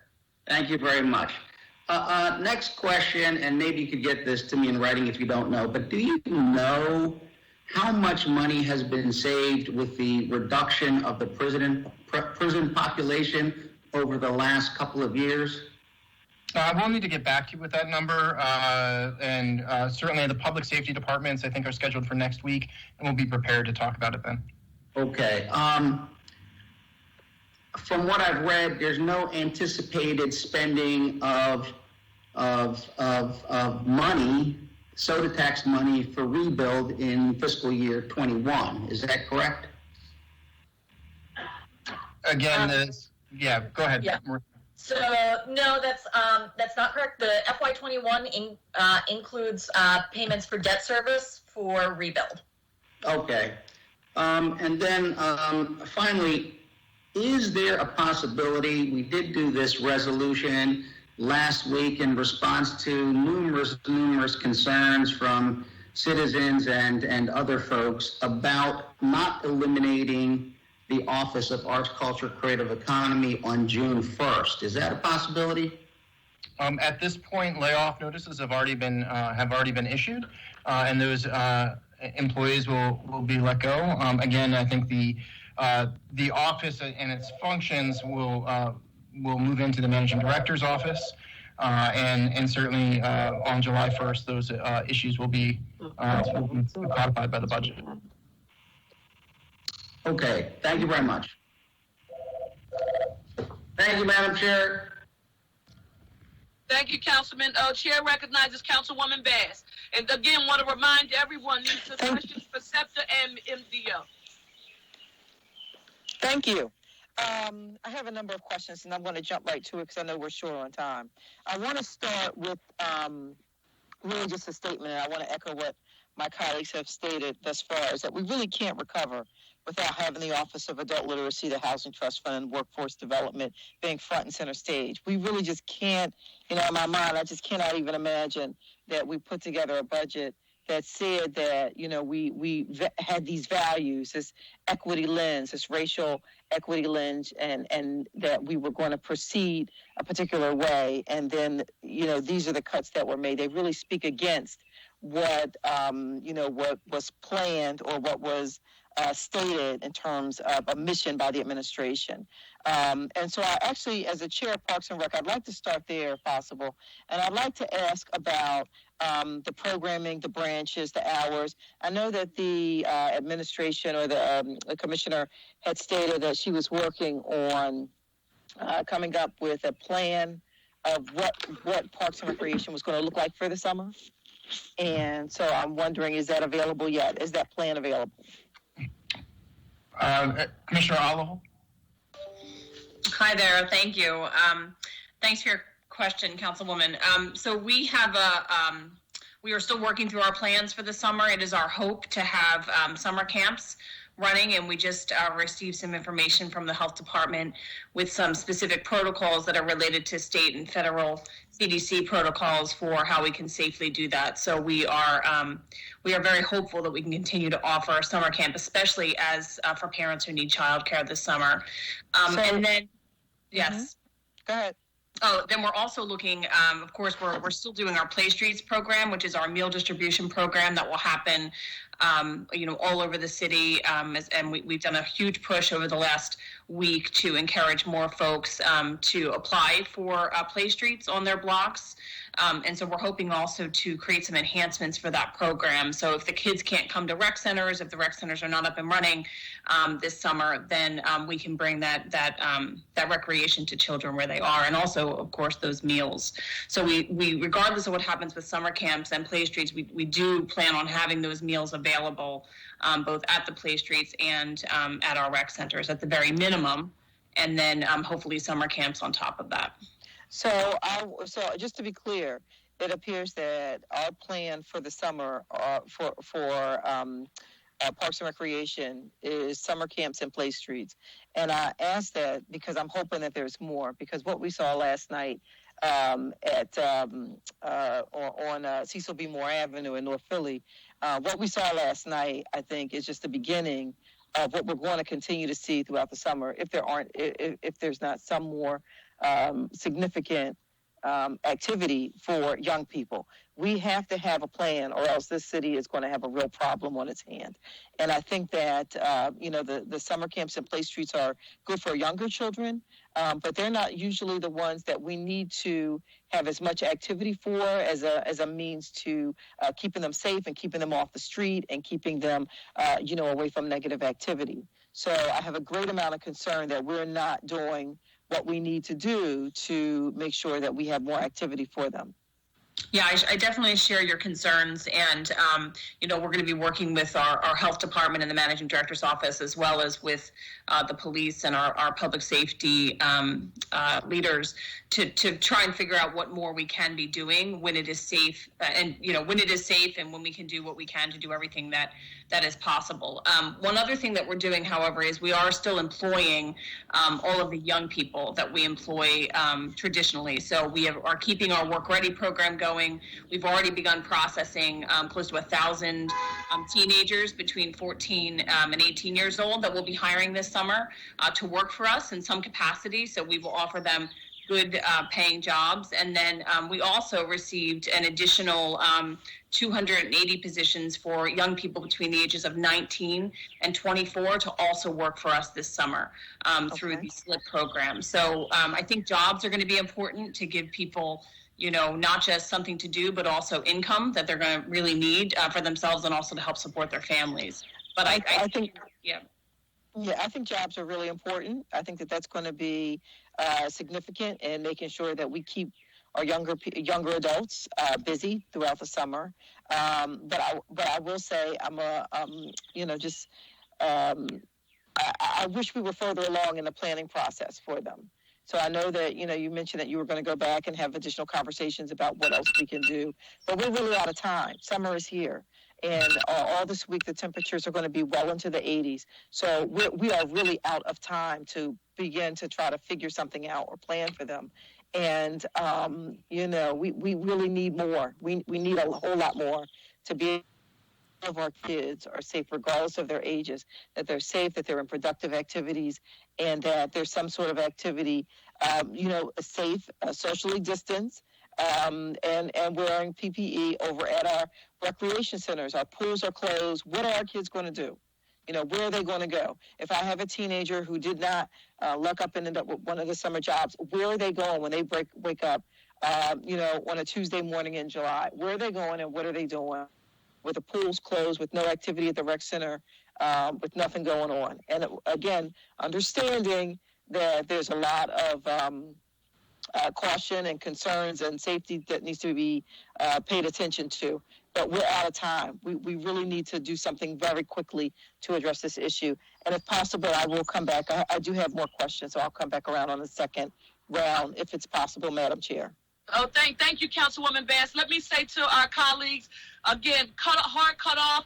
We're going to have to do a lightning round. Both the MDO of Recreation and all of the departments have said if you send your questions to them, each and every question is answered. The tech staff is now going to begin to set the clock to 4 minutes. 4 minutes now, right now. Chair recognizes Councilwoman Brooks. Thank you so much, Madam Chair. I'm going to address my first question to SEPTA. I have a host of questions for Brian and his team, but I am going to email them, and I might pop in one if I can. My question for SEPTA is, SEPTA's response to the pandemic has been remarkable. I'm very familiar with embarking on a new position and being thrown into a whole new way of operating. Unknown participant is now joining. So thank you for your work and help steering the city and region through this pandemic. My question is about the Nicetown gas plant. I want to talk about SEPTA's gas plant efforts and expansion. As a longtime Nicetown resident and parent of an asthmatic daughter and a grandmother of young children, as you can see, they've been floating around, I'm very concerned with the immediate and long-term impact of SEPTA's Midville CHP plant. Additionally, as you know, the deadly impact of coronavirus has been particularly dangerous in Black community. A lot of increased risk to Black folks stem from comorbidities, many which are respiratory. We know that these comorbidities are a result of institutional and environmental racism. With that in mind, can you discuss how the short-term need for this facility overrides the long-term impact on the people and the environment in this and other neighborhoods? And how does this fit into the city's racial equity lens? And I have one simple question. Did you put in cabling to handle the 50 megawatts of power at the Midville CHP plant? And you can answer those later. My next question is on federal funds. As we work through this pandemic response, I want to thank you for continuing to provide services for essential workers. And it must be challenging to make necessary changes when conditions change hourly. You stated that SEPTA received $644 million in CARES funding. Seeing that there are tight restrictions on how the funding can be used, how will you use what you have received? And can you provide a list of eligible... I hate her so much. She's so out to get me. It's ridiculous, isn't it? Yeah, no. Sorry. Okay, somebody needs to mute. I'm sorry, Council Lady. Go ahead. Please continue. Can you provide a list of eligible qualifying expenses that you anticipate using the money for? Those are for SEPTA.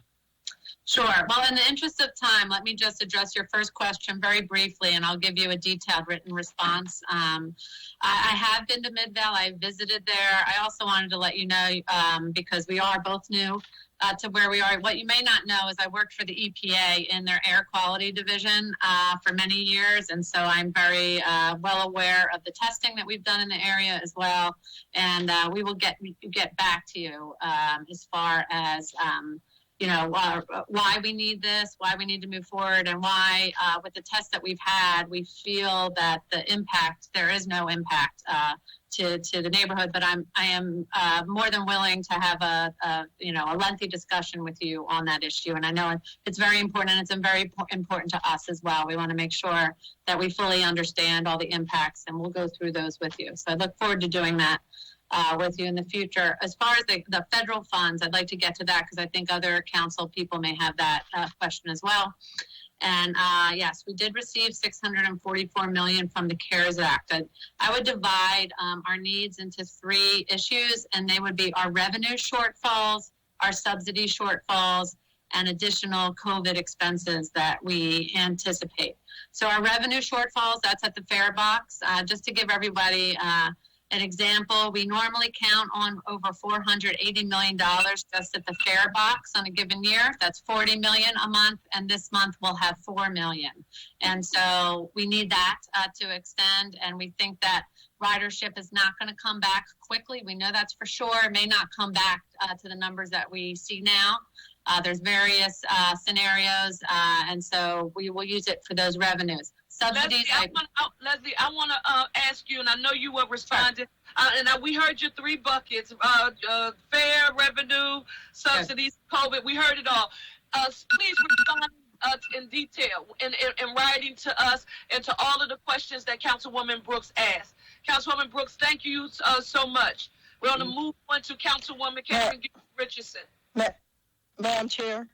Yes. I'm sorry. Madam Chair, this is Councilwoman Bass' point of information, or actually a question. I hate to interrupt, but I did hear Commissioner Otlevel state that someone was out to get her on this call. I feel like as a body, as members of council, that was very disrespectful because I'm the only one who asked her a question. So I would like for her to elaborate in terms of... I do apologize, Councilwoman Bass. I do apologize for that. Okay, thank you all so very much. Chair wants to hear from Councilwoman Gilmore Richardson. Thank you for putting that on the record, Council Lady. Councilwoman Gilmore Richardson. Thank you so much, and thank you, Madam Chair. And I also just want to echo the sentiments of my colleagues to welcome the new General Manager to SEPTA, Leslie Richardson. Thank you so much for your responsiveness and for really working to answer a number of our questions. I know we've had several conversations, and quickly for you, I just want to put on the record that your workforce has been acknowledged as essential workers. And my concern is that they remain healthy, as they continue to serve the city. So how does your budget address employee safety? And also, how is SEPTA working with addressing the vulnerable population? I know we had conversations. Some of the specific stations that we had concerns about, particularly for the essential healthcare workers who are utilizing those stations to get to and from work. So I just wanted to put that question on the record. I know we don't have time for you to answer it now, but wanted to say welcome to the City of Sisterly Love, and thank you so much for all of your work. And then, Madam Chair, my next set of questions wanted to put on the record around SEPTA as well. Thank Councilmember Brooks for asking the question that I had around Midvale and the complex in Nicetown. So also to our Managing Director, Brian Abernathy, my former colleague in council, and our Deputy Managing Director, Tumar Alexander, thank you so much for all of your hard work and for your responses to our inquiries. I just wanted to ask you a quick question around the RFP for community testing. And can you just detail for the record where the contract, where the RFP is in process? And what your plans are around moving forward with community testing as a whole as we move into the new phases of COVID-19. And then I have a question for streets. Certainly, Councilmember, and happy to I'll provide a general response today. The Health Commissioner will be on Wednesday. and he may be able to provide more detail. The RFP is accepting rolling responses. As of Friday, I believe we had only received one response, and they will be issued as funding and becomes available and as responses come in. I think community testing is going to become increasingly important as we approach reopening of the city. We recognize that testing and contact tracing is going to be key in order for us to reopen safely and to be able to monitor our progress. And so it is a key component of what our next steps are, and continue our intent is to invest in it well.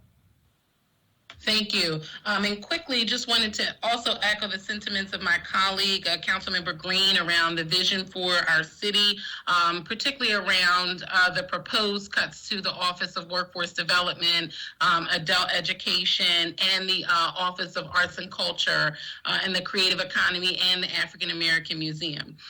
Quickly, for the Streets Department, I want to say thank you to the Streets Department for all of your hard work and for answering our calls. I have a question around the change in the sanitation pickup schedule, and if there were any changes to the waste management contract.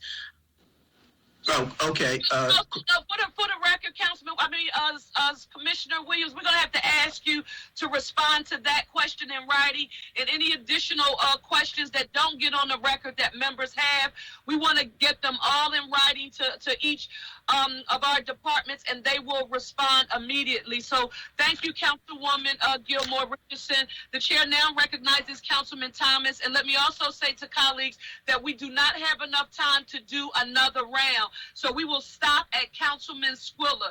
Councilman Squilla will be the last question. If there are any minutes left, then we will come back around. Chair recognizes Councilman Thomas.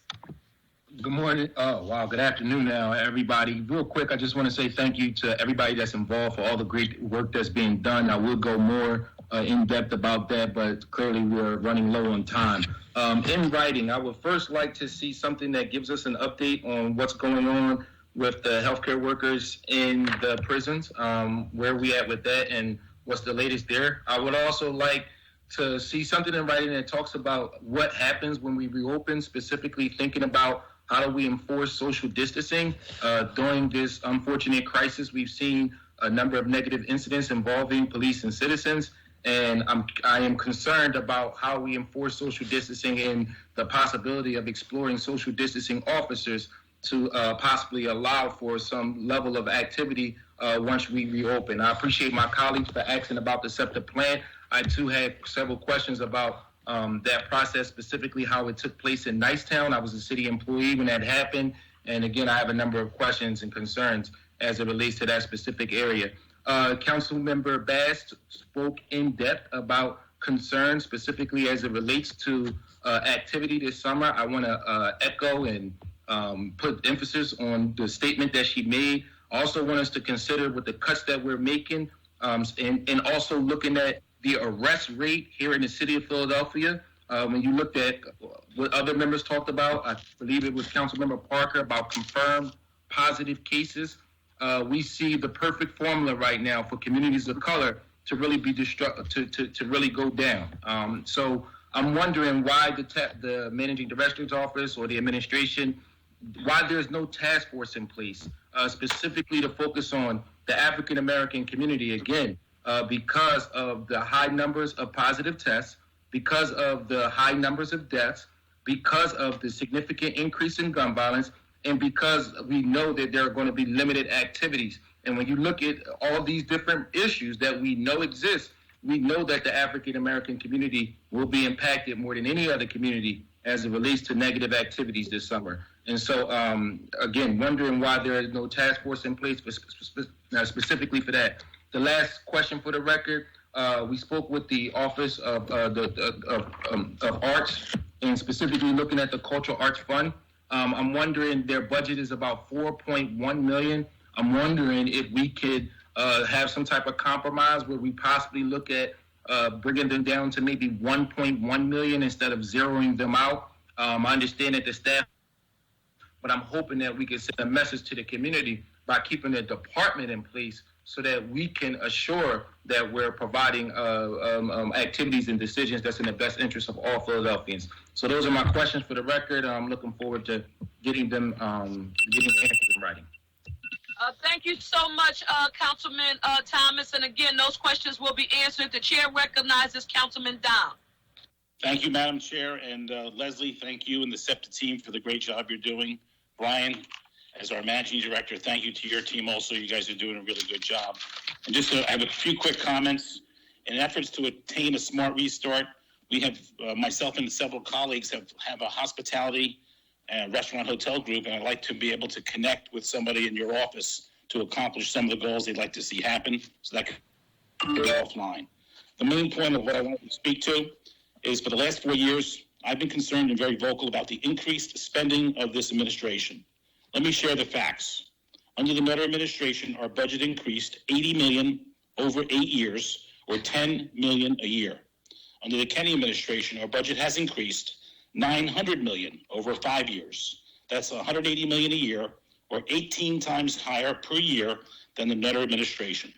In the past, I was told that Mayor Nutter's minimal spending increases were a result of the previous recession. But today we're faced with a recession 2 to 3 times greater than we experienced in 08 and 10, and yet we still have a budget that's spending almost 3 times higher than the rate of inflation over the past 5 years. To avoid a tax increase, and this is constructive, and I mean this constructively, to avoid a tax increase and to continue to reduce city wage business taxes, I ask that we use as a guideline fiscal year 18's budget spending to develop our operating budget.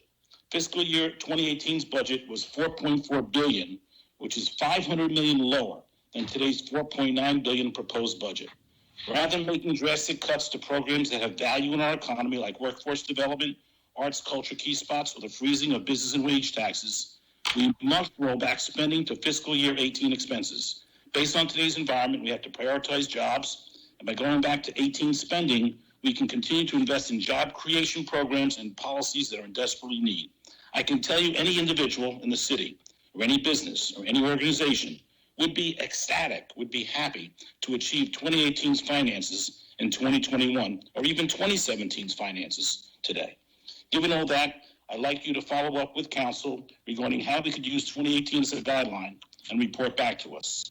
The other questions I have, I will ask, put them in writing, and we'll ask for an answer. 1, what operational innovations or efficiencies have you put in place to reduce costs and improve services in this budget? 2, how will you regulate overtime spending in especially your major operating departments? And 3, what goals and measures do you use to evaluate all of your departmental commissioners and office leaders? And again, Brian, I want to thank you for everything, and I'm prepared to work with you and to try to solve this in a way that we don't have to have a tax increase and we can cut our overhead.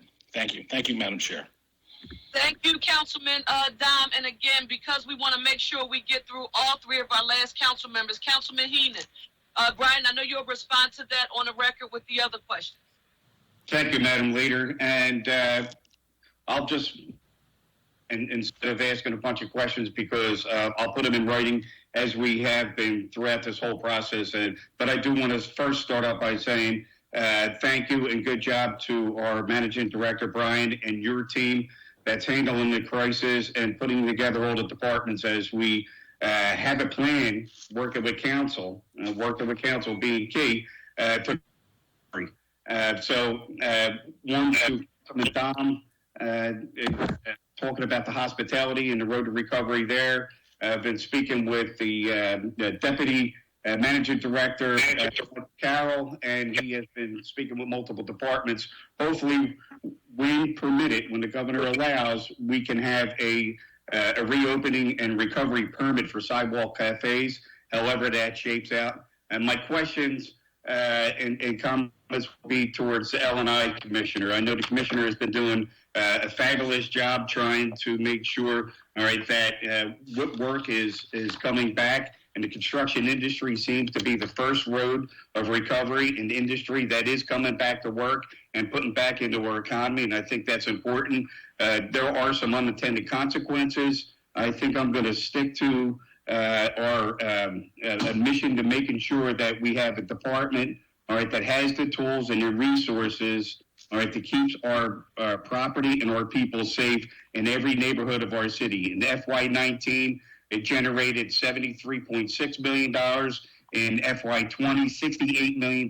And in this revised budget, even in this revised budget, there's $64 million plus going to a Department of L&I that only has a budget of operating costs of $31 million. Our L&I inspectors are our first responders when it comes to our public health and safety in our neighbors when it comes to construction. So during this time of crisis, the economy has been booming because they're not paying taxes, they are not pulling permits, and they do not have licenses. During this crisis, all right, in the apocalypse of the construction industry at this time, they have been surviving, and that is unacceptable. So I'm going to work with the department and administration, all right, to give back, all right, the cuts to L&I so we can have the rate of return, all right, which has been proven over the past 5 years, as always, the resources and the tools to keep us safe and to make sure that, we generate the revenue that is uncollected and unseen. So thank you very much, Madam Leader.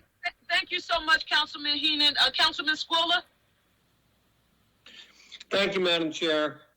Quick question is that what is your outlook for ridership and return to pre-COVID levels? And then what's SEPTA's plan to appeal to riders as we go through this restart? It's really important to have an idea of how we're going to get people to use our public transportation instead of getting everybody when we do restart, go back to vehicles and trying to get to work through our crowded streets. So thank you, Councilman Squilla, and we're going to ask you to respond in writing. Leslie, thank you so much. And the last person is Councilwoman Gaultier, who is also just putting the question on the record. All right, one other question just for the Managing Director's office. I know it's been mentioned several times about arts and culture and museums, about zeroing out people that we really going to need to restart our economy. So I just want to get that on the record also. Thank you. Thank you, Councilman Squilla. Councilwoman Gaultier. Thank you, Leader Parker. This question is for Commissioner Outlevel and Siobhan Reardon. For parks, recreation centers, and libraries, I wanted more detail on how many days or hours these neighborhood hubs will no longer be operating because of proposed budget cuts. I think we all can agree that these are essential facilities for food and work and play, but the budget doesn't necessarily reflect that. So I'd love to see further detail. Thank you so much, Councilwoman Gaultier, and it is 12:29. Let me thank each and every one of you for your testimony. We will have callbacks, and we will send all of the questions that council members did not get a chance to verbally respond to in writing.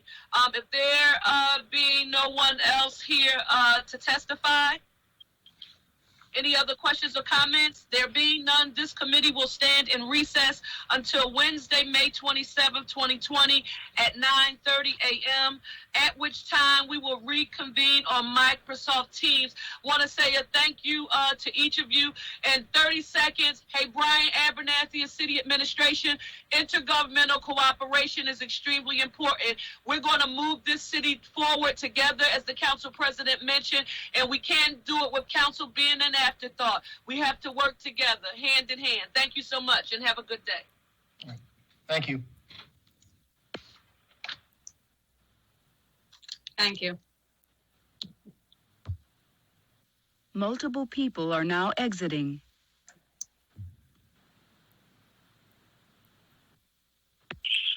Dave Edwards is now exiting.